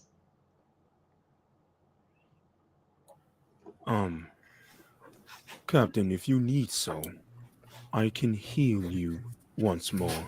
But maybe we should get back before I do so. Yeah, let's go back to the boat. First off, come here. Let me wrap that for you. And then, like, old school style, he kind of spit on the wrap. And he starts to just, like, wrap it. Oh. All right, that stings a little bit. Yes. Meanwhile, Applestock is gonna run around and collect their arrows. I think they only shot off 2, so. Nice. I think you get half back. Am I making that up? It was half back because you only shot 2. Okay, great. So I have 19 arrows now. Good job for Could I grab a? How heavy are the crabs? Well, they are medium creatures, but a good chunk of that is like, organs and stuff. I would take a wisdom survival check to guess dinner. All right. Let's do that. Oh, that's a natural 1. Yeah, so theoretically this would be great, but you have to realize when you pick up the live crab, you never prepared crab before. Alternative. Oh, sorry. I was gonna take him back to Kled to see what he could do with them. So I will hack off some crab legs. Probably doing a poor job because I just have a dagger, but like it's better than the boat food we've probably been eating for a while. Probably. I'm sorry, Applestock, go ahead. No, you're good. I'm sorry. Does this crab count as like a bulky item? Yeah, it's a medium creature. It's a big ol' crab. Okay. Like, I honestly am imagining like the size of like one of those like very like big dogs, the kind of dogs that make you go like horse. Like Okay. crab. So with Rogue, I took a trick at first level, Loot Runner. And it allows me to carry 2 extra bulky items. Could I just like yeet at least one of these crabs on my back to carry it back with me? Oh my goodness. Let's play the game of how much does the crab weigh? I reckon, what's your strength? Oh, my strength is so poor, but like also it's a funny bit. I did cut that one crab in half perfectly, as it was perfectly bisected. My strength is a -1. It's an 8. Ooh. So it wouldn't make sense if I could to pick up this crab, but also Applestock is food motivated. I think you can definitely pick up a crab and a half, I think, is what you can get. You try and pick up 2 and you almost tip over entirely. you can do one, if you put the claws over your shoulders like it's a backpack, and you can carry the other half of one. Do you wish for me to strap it onto your back? You know what? Sure, why not? It'd make it a little bit easier to carry. Okay, I will do this just how I would do this with Island. Come here. And he'll go over and he just starts like to old school, like nodding the crab to Applestock's back. And then he'll do it like too tight. Oh. Apologies. Oh, no, you're all right. Oh, I appreciate tension a little bit. No pun intended. You're funny.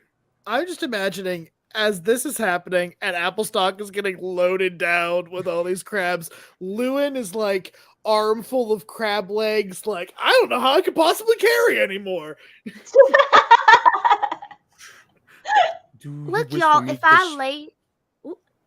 No, if you're I okay. lay down on the ground, I look like a crab.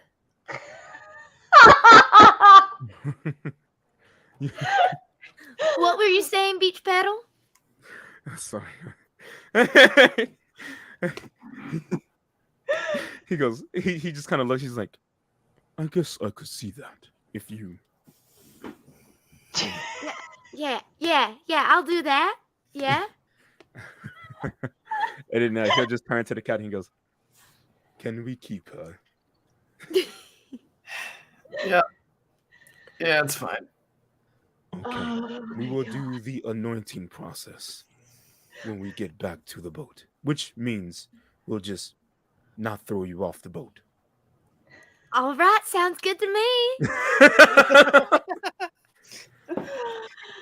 Okay.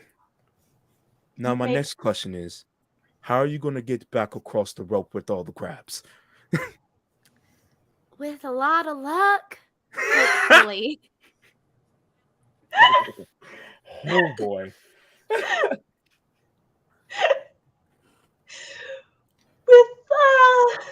I did feel that once the rope was affixed, you'd overcame the challenge. Okay. But I would take a nature check here. From? And anyone with proficiency in land vehicles, I'd say you can add an or sea vehicles. I'd say you can add an expertise die for reasons. I have both of those things. I'm proficient in nature and have a proficiency in water vehicles. Oh, because of my sailor background. I thought that you might. Yeah, go ahead and make a nature check for me. And I get to add an expertise die. Yes, add a D4 expertise die. Okay, so that is just a 10 on the dice plus my proficiency 12. What is it? Wisdom? Wisdom, I reckon, for this. Okay. So then that is a 12 plus the D4. 14. Yeah. The tide's it's gonna go out within like the hour. And it should be a lot easier to cross an hour after that. So, all right. So we can wait for the tide. Or we can leave the crabs behind and just go back to the boat now.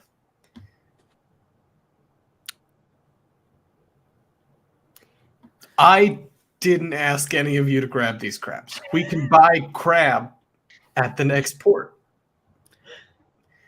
Do we have the money to buy crab? We have Skyrock. Well, and then he Valar would take out a pouch. He goes, I stole this a while ago. I don't really use money, so I didn't know if I needed to bring it up. Anytime you have any money you're not using, you should absolutely let me know.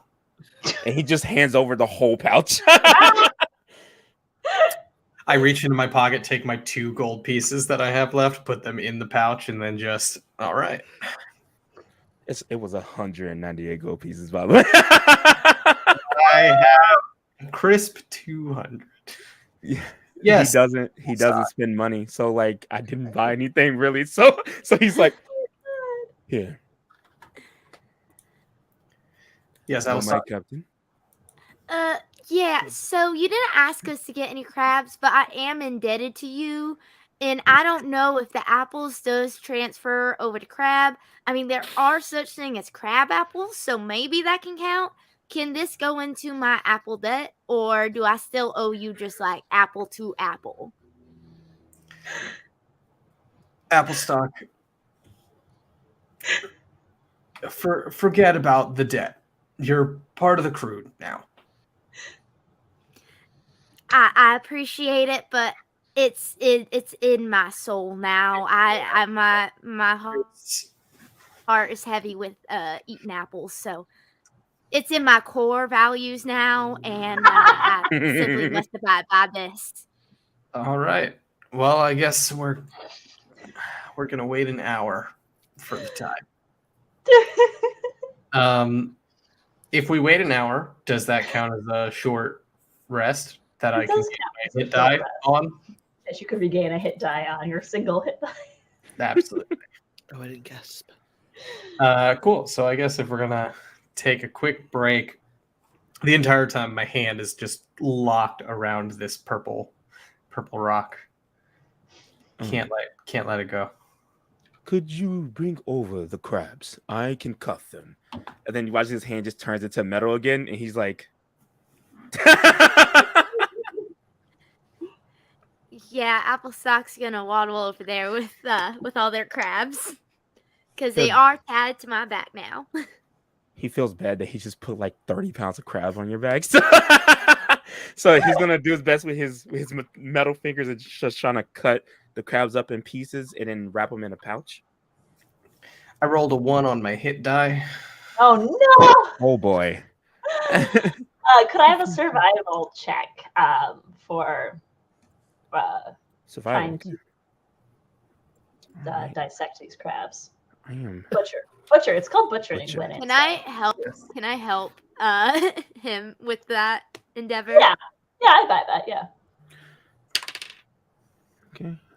Proficient in it, so I have so 15 total. Is that an advantage because Applestock's helping? Oh, advantage. Okay. That would be 16 instead. Nice. Yeah, it's really not that hard. How was Lewin making it seem like it was this hard? He You fell out of make a will. little incision here and all the guts come out, and then you could leave the body, you could take just the legs. Like really, this is very easy, and you can load Applestock up way more efficiently. See, this is how you cut up a crab. Yes. Are you learning? Are you writing this down? I am, yes. Aw. Okay.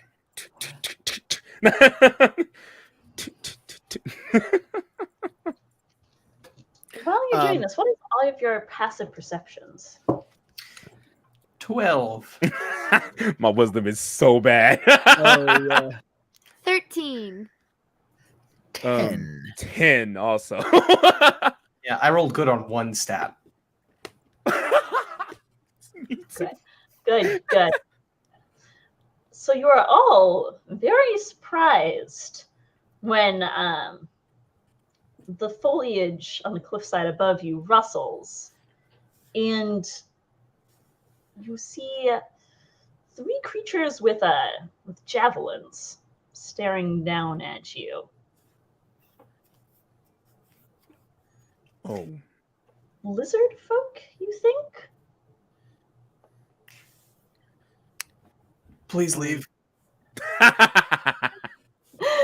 What language do you say that in? I probably don't speak lizard folk. I do speak a couple of languages. I'm gonna try Aquan, I guess, or Primordial. And if neither of those work, I'll try Common again. There is They haven't thrown javelins at you, which is good. But they are speaking back to you as a language that I think you would all probably recognize as Draconic. Would I be able to Wait. roll like? Sorry, go ahead. Applestock speaks Draconic. Oh, good. Applestock's the party spokesperson. Oh boy. Would I be able to roll because I have a specialty called many cultures? Ooh. So I'm proficient in culture. So would I be able to know what's going on with the lizard folk here? Yes, absolutely. Is that like just what is the exact text of that? Many cultures. Let me go and find it. I really wish I had a physical book also. I know, I was just like watching the shit and it's like soon. Give me a quick sec. So I can't find this. I believe it's in my. Oh, they're in Florida. I want them to be here now. Yes, I'm so needy. Okay, you gain proficient in culture. You gain extra times on ability checks using the chosen ability score that are made to understand the social customs of interact with or recall knowledge about individuals, objects, environments associated with any culture or society you have been surrounded by a month or longer. Have I been surrounded by these people at all? I don't think so. Okay. Never mind. Applestock speaks the language. Yes. Yeah. Language. What do you say to them? So I would say, and this is like to put it in our terms, it would be like if I was saying like mi llamo, like it's like bad pronunciation, like hola, como se dice, kind of like that right now. So Applestock's like, hi there, I'm Applestock. How are y'all doing? This is my captain. She says, please go away, but I'm curious what y'all doing up there. They bark back, what are you doing down there? Well, can't you see we're crab hunting here? Crab hunting. I would take your choice of deception or persuasion. Charisma either way, but it depends on if Applestock really, like, is this genuine? Like, yeah, we're crab hunting, obviously, and has, like, forgotten about the, like, rock that fell from the sky. Or if she's like, oh, we're crab hunting. Don't look at the rock. I think that with Applestock, persuasion or Deception. I guess it's gonna be the same. So I think Applestock is gonna do persuasion because in their mind they're kind of like, oh no, I'm looking for food now. Like my goal isn't to yeah. So we're gonna do a little persuasion here. Since Applestock has the big crab parts and Lewin has the crab legs, advantage. Would that help? Is Lewin trying to help? Like, yeah. Well, Lewin doesn't understand Draconic at all. So I assume Lewin is standing near Applestock since he was looking at the crab dissection lecture from Valor, kind of with like a dumb look on his face, but holding the legs, just like. And you would see like Applestock being like, Shima Shila, like pointing, like I don't know what Draconic would sound like, but like pointing to like the crabs on their back and everything too. So like if you think your character would pick up on context clues, yeah,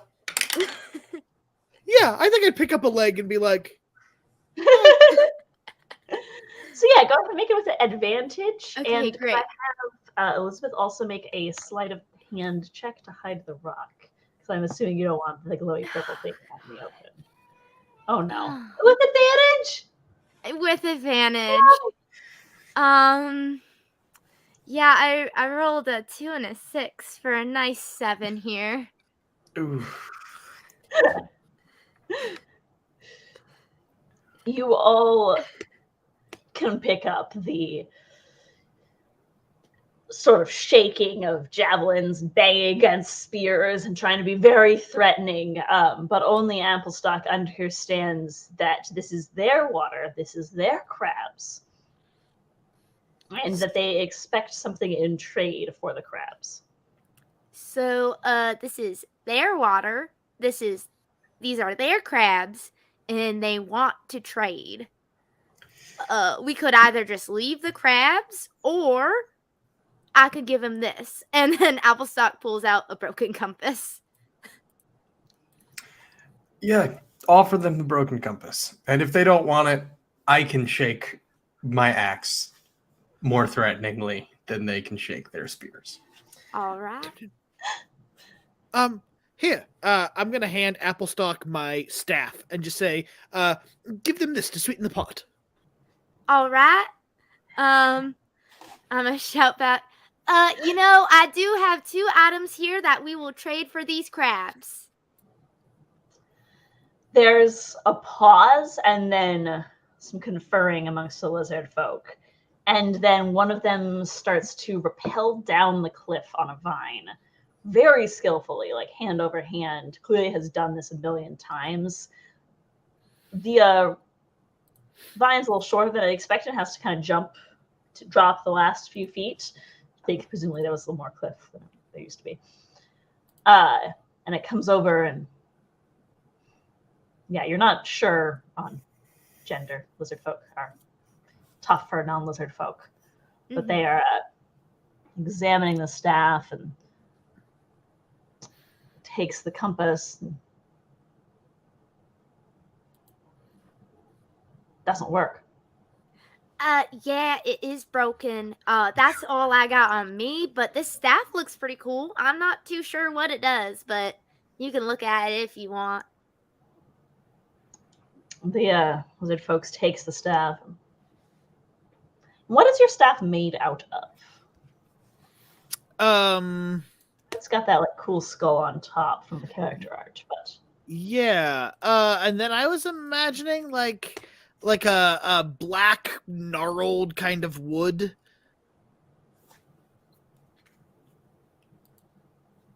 he examines it, kind of thinking, and then shouts out, and you can understand this, Applestock.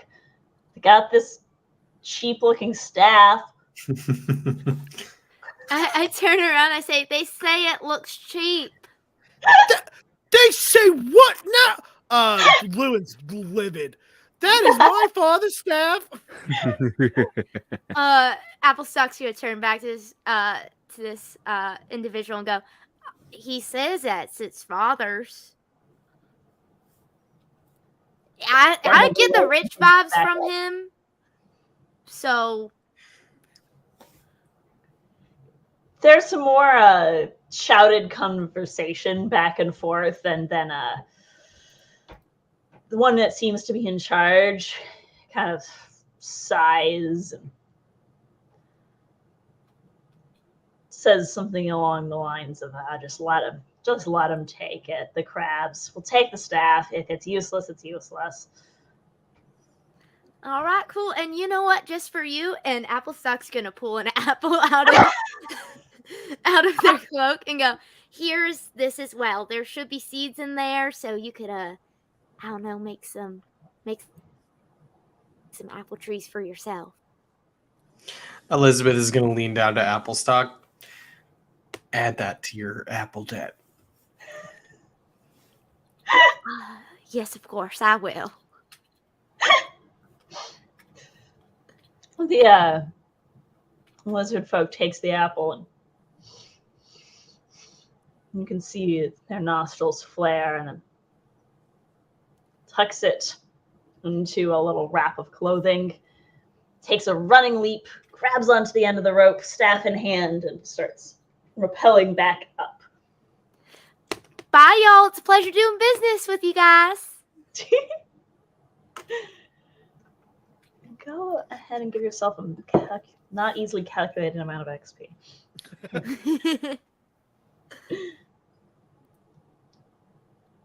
Go ahead and give yourselves another 75 XP for resolving that situation without resorting to More than the violence. crabs. The crabs. The crabs really, Crabs that almost killed me. the crabs really started off brutal.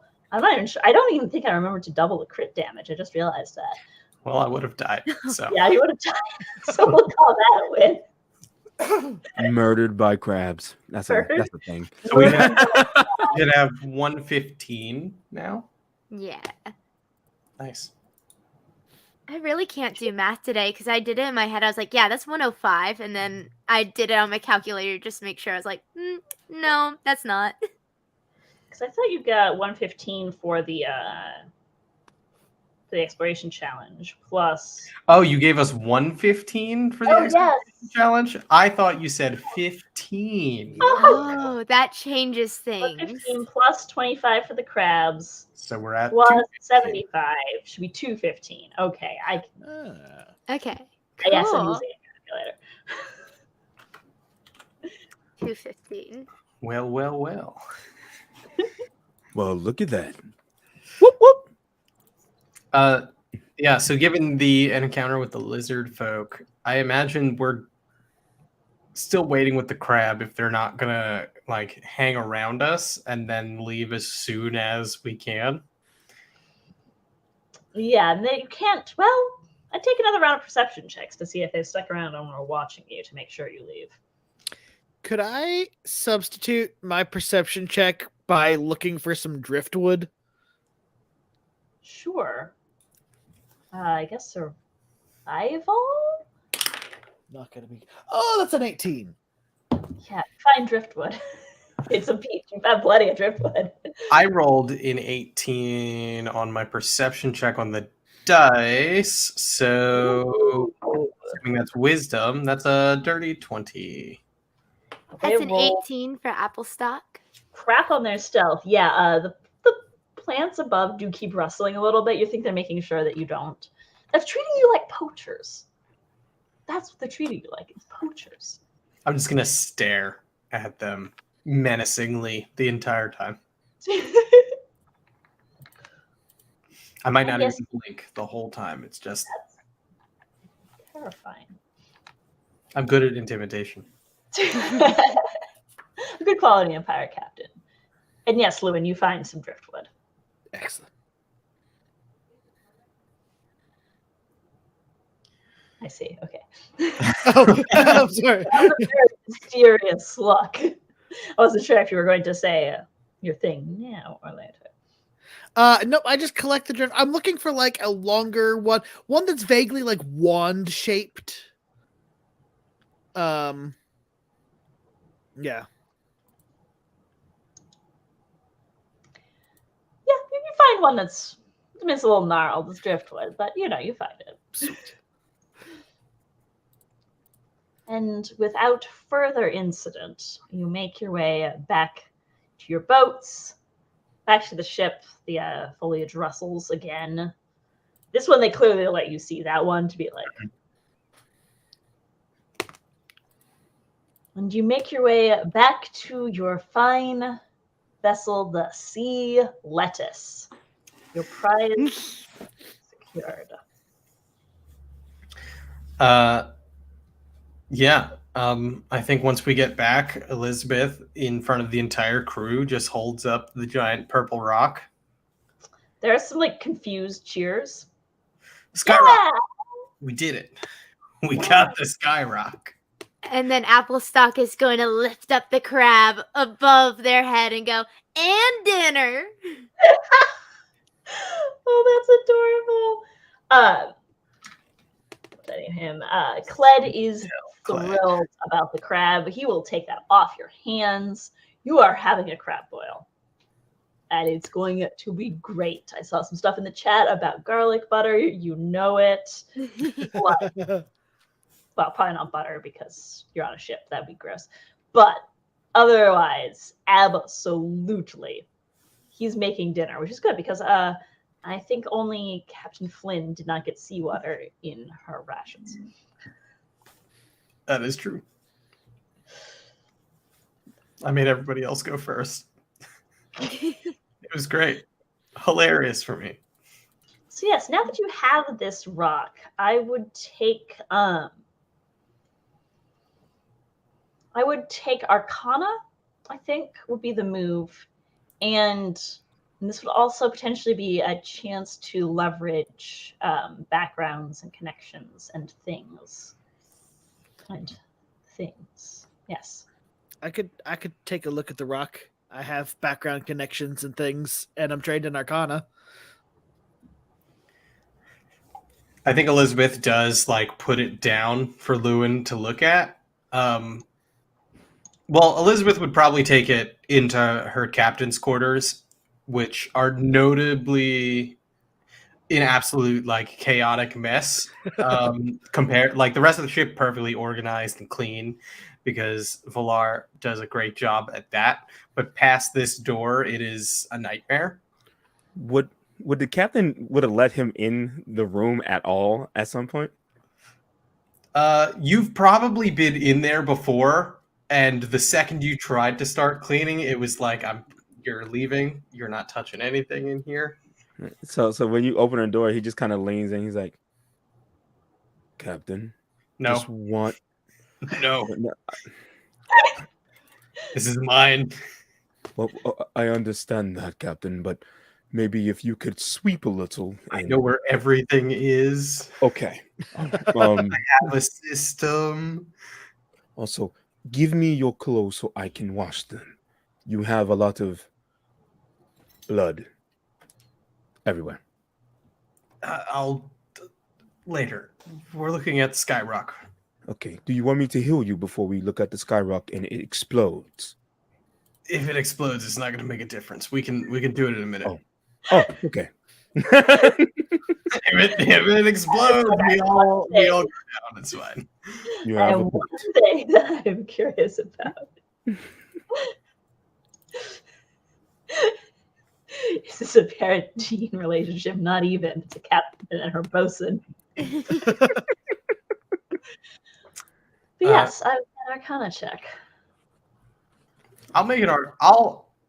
I will help you because I'm not proficient in it, but I'm here. You're a sounding board. There we go. Plus, I've been around. Oh, thank you. First roll was a 5. Second one was an 18. ooh! So that puts me at is it intelligence based? Yeah, I reckon for this, yeah, it is. That's going to be a 23. Okay.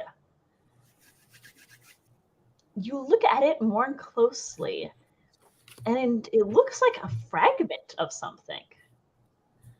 Is what it looks like. And what you thought were on the surface was just natural variation in the rock. No, that looks like patterns. Not in any logical repeat that you can see, but some kind of elaborate pattern. You almost think it looks like not a language necessarily, but maybe even a code or something trying to communicate meaning. But it's like nothing you've ever seen before. You wonder if there are people in your organization who might be able to crack it. Then I will turn back to the captain and everyone else that's there, and I'll set it down. And I'll say, well, it looks like some sort of language or trying to convey meaning. Now might be a good time to let you all know I am affiliated with an organization that might be able to assist us in some ways, unless any of you can take a look at this and figure out exactly what it means. When you say organization and affiliated with, Mm-hmm. be more specific. Mm-hmm. Mm-hmm. Yes. Well, by organization, I mean a group of. What is the organization? Oh, it's called the Labyrinth. And what do they do? Try to end the world. Great. So a cult. That's the word. That's the word. They don't like that word, but yes, So- that's the generally accepted one. So you're You're- trying to end the world? No, my parents are trying to end the world. So when you say affiliated, this is a cult that worships your father who didn't pay your ransom. Yes, So but my mother is the leader of the cult, Does that- and make it better. I don't. I have family, half siblings that might assist us. Well, With a shot. if they didn't want you at all, does that mean that they are going to help us? I'm sorry. Does that mean they're going to help us?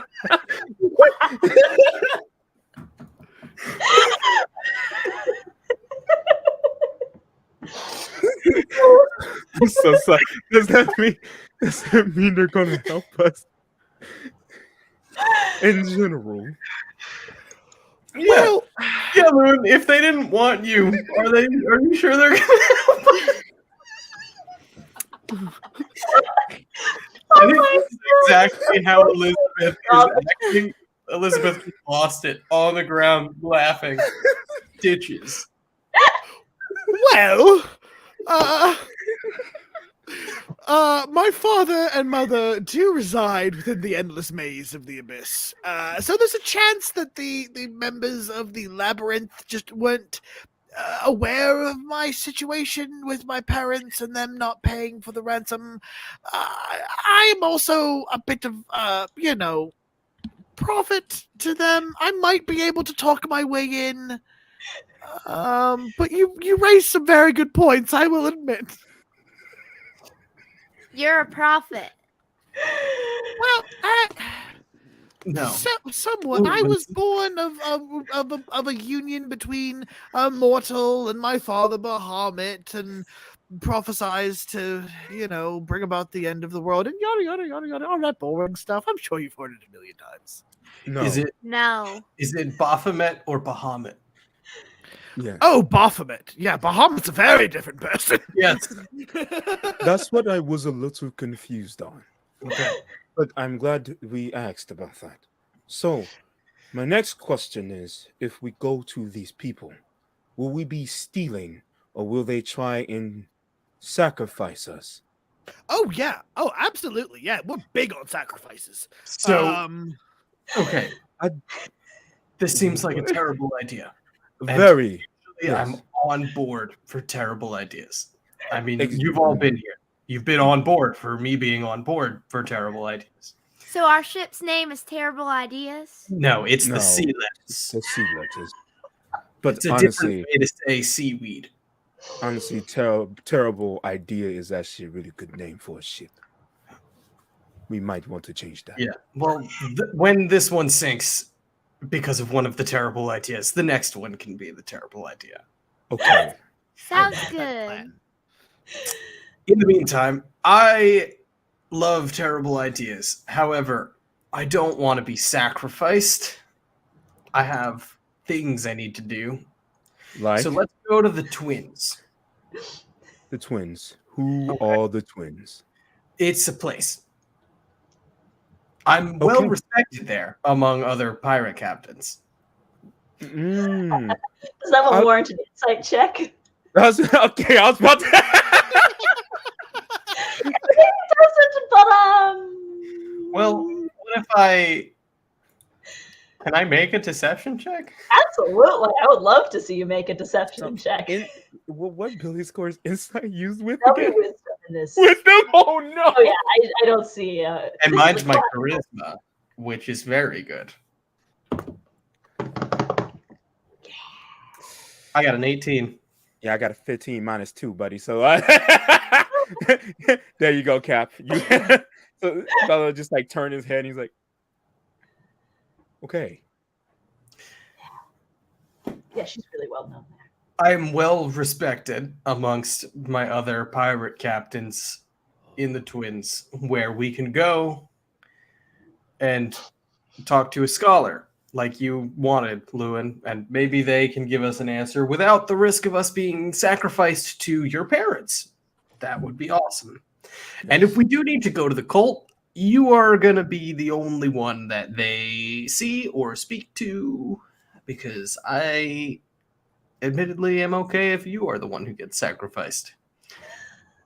That is Again, very a wise and intelligent move, Captain. Thinking for the rest of your crew. That's why you're in charge. Can you just send them a letter? Like, we don't need to actually interface with them face to face, do we? You can find a bird or some kind of demonic pigeon. demonic pigeon. Yeah, need yes, to I see suppose. that so bad now. Oh my god. We get a demonic. If you've ever been to New York, all pigeons are demonic pigeons. Devil pigeons. Yeah, no, that tracks. That really tracks. Yeah, so I guess Elizabeth will take the Skyrock and put it in the most secure place that she can find, which is a place in her cabin that no one else knows about, where she keeps other things that no one else knows about. She would make everybody leave first. She wouldn't do this in front of everybody. I love that the DM had a look on her face of what? She's just got some old letters from someone important in there. A lot of unsent letters also. Just a lot of personal stuff that if anybody else saw, she would have to use her axe. You don't live if you see this. And now the Skyrock. Probably like some floorboards that she pulls up, and it's a secure place. Bunch of papers. Pile of laundry thrown over it. Flawless. No one will ever know. Yeah. No one's gonna know. Just well, now you're bonded by a secret. All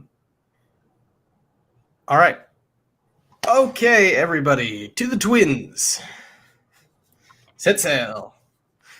Avast. Bring up Vast.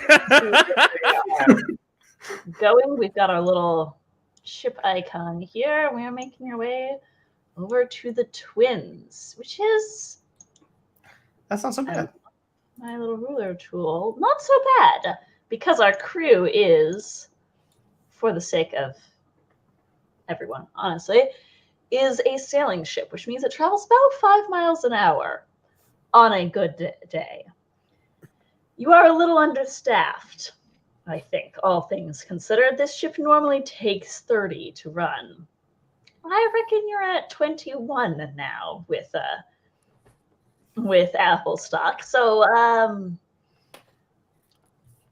definitely a little under what would be ideal for this situation. But you can still sail at a good pace, just as long as there's no storms, she says, looking for her D20. Uh-oh. I am proficient in nature with a specialty in weather. Ooh, could I have... And I'm proficient with water vehicles. So could I have a wisdom check with your proficiency with water vehicles? You can yeah. absolutely add that weather specialty here. Okay. So wisdom nature with the specialty? With the weather specialty? Wisdom vehicles with the Okay. specialty. So you still get your proficiency. Gotcha. Because you're proficient with the ship that you're sailing. 11 on the die. Proficiency is 2. 13 plus 3 for a 16 total. So you make it without any special incidents. Except. So close. So close. No, you make it without any special incidents, except for a massive school of dolphins that cross your path. About, let me see, I gotta measure it again. So it's about 183 divided by 115 times 2 is 36. So it takes you, about 2 days at full sail to get there. And midway through the second day, as you're coming up on the port to the Twins, you're just absolutely surrounded by dolphins. And then you realize that the dolphins are following you. Not in a way of like, dolphins like to play in the wake of your ship. There's like a lot of dolphins, and they are not playing. I have a thing. I'm trying to find it real quick. But with Marauder, just for future reference, I don't know if this is applicable right now, but with my Marauder background, I have Secret Ways as a feature, which means that when I navigate while traveling, pursuers have disadvantage checks made to track the group. So I just want to put that out there just in case for future reference whenever Applestock is navigating, or if we could flavor it that if Applestock is helping to navigate, maybe as well. Oh, yeah. It makes a lot of sense, except that you cannot be tracked on the sea.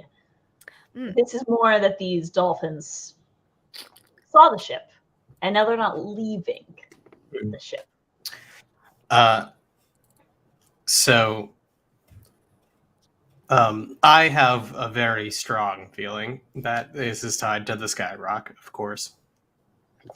All right, everybody.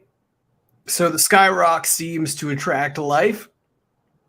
It makes things grow quickly. It makes creatures want to be near it. Don't know why. I imagine we're probably going to run into some things that we don't want to run into because of it.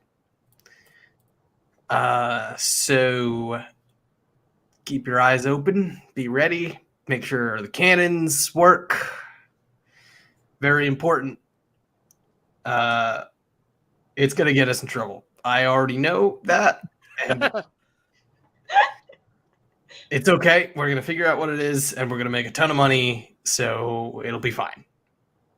Your cook raises his anxious hand. And Cled? Captain? Yes, Cled. Are we gonna get rid of this anytime soon?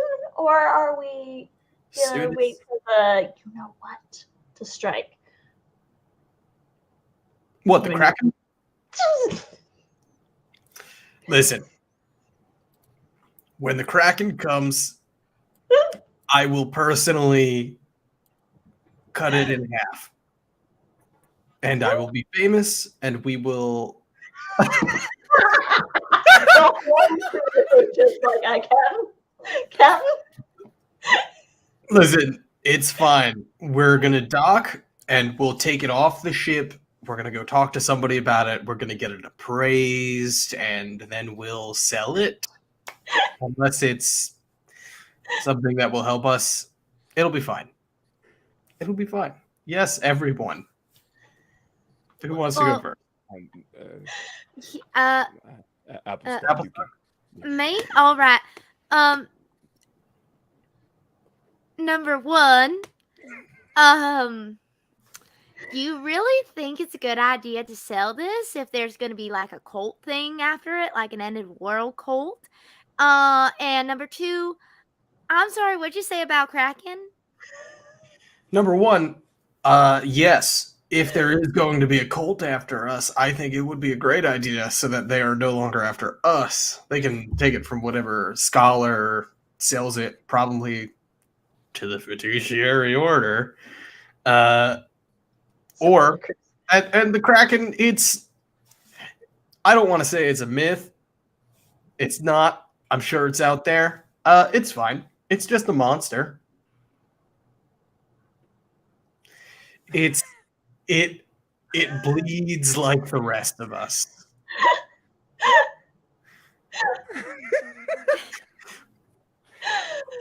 Yes, Lewin. Oh, yes. Lewin. No, real quick. What is a kraken? It's a big squid with like a chicken beak. Kind of, except 10 times the size. They call it the ship killer. The ship killer is the nice name for it, yeah. It's bad luck to say. Devourer of the sea. Some of us worship the Kraken. Sheer destruction. It's awesome. It's great. But if you worship the Kraken won't hurt you. Yes. Valor. I heard that was a lie. Well, Kraken will eat you in general. I have been eat it first. I have been on this ship for a while, and I can tell you that that is what's the word? And then he will say bull crap in Elvish. I don't speak Elvish, but I know that word. Yes. Yes, Applestock. This question is actually for Cled. Did you say that we're not supposed to say the word Kraken on the ship because it's bad luck? Yeah. Yes. Why not say Kraken? Because it's a terrible idea. Look at well, that. You're on board of terrible ideas, right? Sure Did am. you say? Absolutely.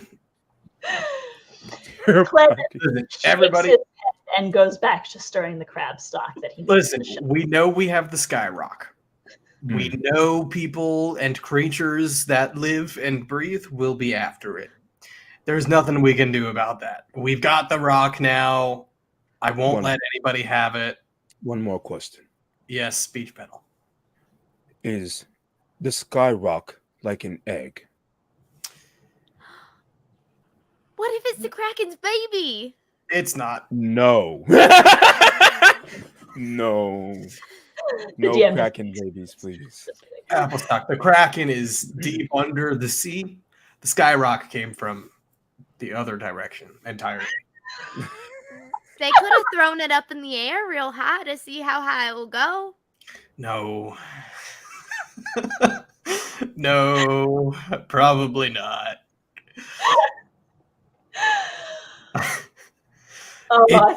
Applestock. You know what? You're right. That could have happened. Anything is possible as long as you have the imagination of a Kraken. If you all want to see if it's an egg, I can grab my axe. I'm sure I can cut this rock in half. I'm sure. Oh, yes. No. I would like to see it happen. No, we're not doing that. All right, show of hands for cracking the egg. Anybody that put their hand up, he smacks the. It's like, no. Okay, if you don't want me to crack it open, then go to the twins. Yes, the twins. Throw. I don't know. Say hi to the dolphins or whatever. It's fine. And we'll go to the twins. We'll take care of it. It's fine. Has anyone checked on the Skyrock since it was secured in its hiding place? Oh, yeah. Yes. Elizabeth checks on it routinely. Every hour, just to make sure it's not like thrumming all of a sudden. Like, just trying to make sure that it stays rock-like. Well, but some of the parchment that you have on your letters is furry now. Furry? Furry. Okay, so I take the letters out of the hole, not the Skyrock. And I guess I just put them on my desk, and it's like it's fine. No one comes in here. It's fine. And I grab Bella will peek his head back out the door. He hears that, he's like, I grab the rock. I go back out. All right, it's turning my stuff furry, and I promise it's not mold or anything like you might be thinking. No, it's not mold. I feel like it might be mold. It's not mold. It is hair, like on an animal. Yes, apple stock. What color is the hair? What color is the hair? It's kind of a piebald situation. I've got one of the letters here. It's sealed in an envelope. The envelope looks like goat hide. I would like to touch it.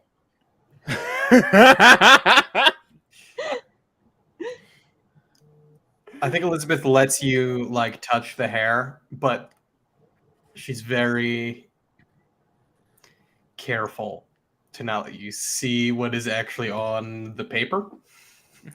Y'all, it's fuzzy. Yeah. Oh. I'm just gonna. That goes back in the coat. Yeah. So it's turning my things alive. I can throw it in the ocean. No. That would probably be bad. I can hit it with my axe. Maybe we don't do that. Captain, can I please see the space rock? Yep. All right. I will now be holding the space rock away from any axes. Also, it's dirty. And you just hear... You index the space rock. That's a sentence I want forever. He's cleaning it. And once again, your lookout calls a slightly redundant Lanto. We know. We can see it. And Thank you for the notice. And you pull onto the main settlement on the Twins, known as the Enclave of the High Tide, a bustling, ramshackle town mostly made out of capsized ships, honestly, overturned or in some cases put on end. A wretched hive of scum and villainy par excellence, with proper docks that you can actually dock at, and you can see the crew getting like kind of, they're excited, they're a little pumped, and their dolphins are still here. Have I been here with the captain before? Even though Took didn't know what the Twins were. You have? I don't know if you've been here with the captain, because it's a relatively new crew, as I recall. Mm-hmm. I like the idea of you having both been here, but not at the same time. Okay. At the same time, so you might have slightly different ways understandings of things. Okay, so I've been here, but not with. I didn't know. Yeah, captain, you've been here, and you know it's filthy. We'll start there. One, it's filthy. Absolutely filthy. But you know that most people go speak to Madame Olga, who runs the tavern, if they need leads. Captain Flynn, you probably know this as well. Your relationship with Madame Olga is up to you, honestly. It could be fraud or not, based on how the captain has been introducing and conducting herself. Well, I think I've introduced and conducted myself incredibly. Exactly. What with my Dominion Destiny and my Swords of Inspiration being leadership, and how proud I am of being a pirate and everything. Exactly. I probably talk a little bit too much about my ideals of making it a free sea for everybody, and down with the fiduciary order and whatnot. Got it. But I do have a feat, sea salt from a sailor. So my nautical jargon and rolling gait mark me unmistakably as a mariner. So I can talk to any sailors that aren't hostile to me, and I can learn nautical gossip, ships' comings and goings, I recognize most large ships by sight and name and can make a culture or history check to recall their most recent captain and allegiance. So I imagine this person, who is definitely the town gossip, I would have a great relationship with. Oh yeah, you guys. You see eye to We're eye. buds. We're pals. Yeah. Absolutely the person to talk to about this Skyrock. So you dog on the stream. Hi, sorry, she needed some attention. Oh, Keep going. No problem. So you duck. The crew kind of does the little shifty, like, so Captain, are we free to, go? Yep. Be back here in 48 hours, please. Aye, Captain. Aye, Captain. And one by one, they file off down the gangplank, leaving you free to retrieve the Skyrock and make your way through the bustling streets of this cove towards the unnamed, because it's thus the tavern. You're going to this enclave of the high tide. You're going to the tavern. It's a big overturned boat towards the back where people have strung up sailcloth to create a little outdoor seating area for drinking and smoking and any other activities they might be engaging in. And then a very cramped interior kitchen and some tables inside as well, where the real gossip is often discussed because the booths can be segmented off with curtains of heavy velvet that make it very good for doing clandestine business.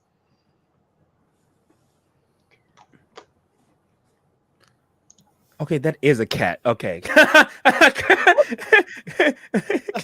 Yeah. I was like, what is those eyes? Oh, there is a cat in the background. Oh my goodness. I thought I was freaking out a little bit. I was like, oh, it's a floof. It's not just, that's the cult. Oh, That's the- that's the cult. That's the By the goal. way, has anyone noticed anything about Lewin's gear in the 2 days that you've been at sea? Yes. Oh, sorry. Was that? No, I didn't know that was for me or other people. No, that was for you. That was for you because I saw things from your backstory that.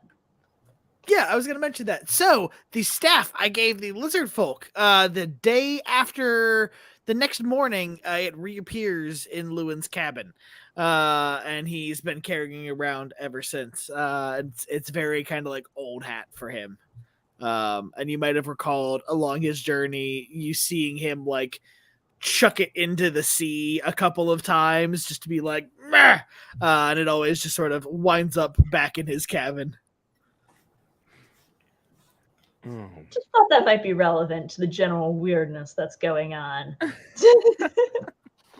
I imagine Elizabeth at this point doesn't think anything of it. Just whatever. It's fine. That's appropriately weird. Applestock thinks that he just has like a pet in the ocean that he's playing fetch with. Aww. Applestock is so precious. Oh my Yeah. god. You make your way through the crowds. Someone tries to sell you a parrot. Someone else tries to sell you, oh, hey, apples. I'm gonna steal some of those apples. Could I have a dexterity sleight of hand check? Yes, of course. Oh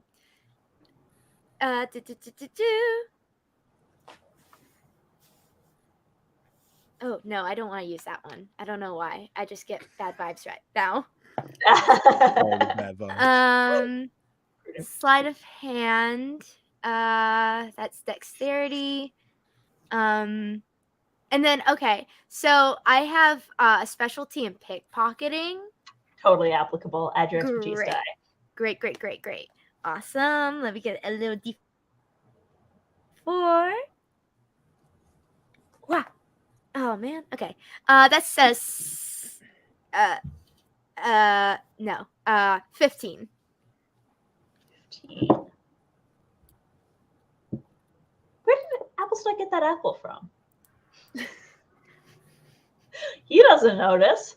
I don't think anyone in the crew has a higher passive perception than 14. Where'd Applestar get that from? Can I actually try to stealth it into Elizabeth's pocket? Yes. I'm going to say that's a second sleight of hand with your expertise Of die. course, yes, versus- yes. Elizabeth has like the big coat with all the stuff on her. She probably wouldn't even notice. Oh, that's cocked. Okay, great. 13 plus 4 plus my expertise. That's a 18. That's going to come up later, I'm sure. Next session, just going to pull out and be like, huh.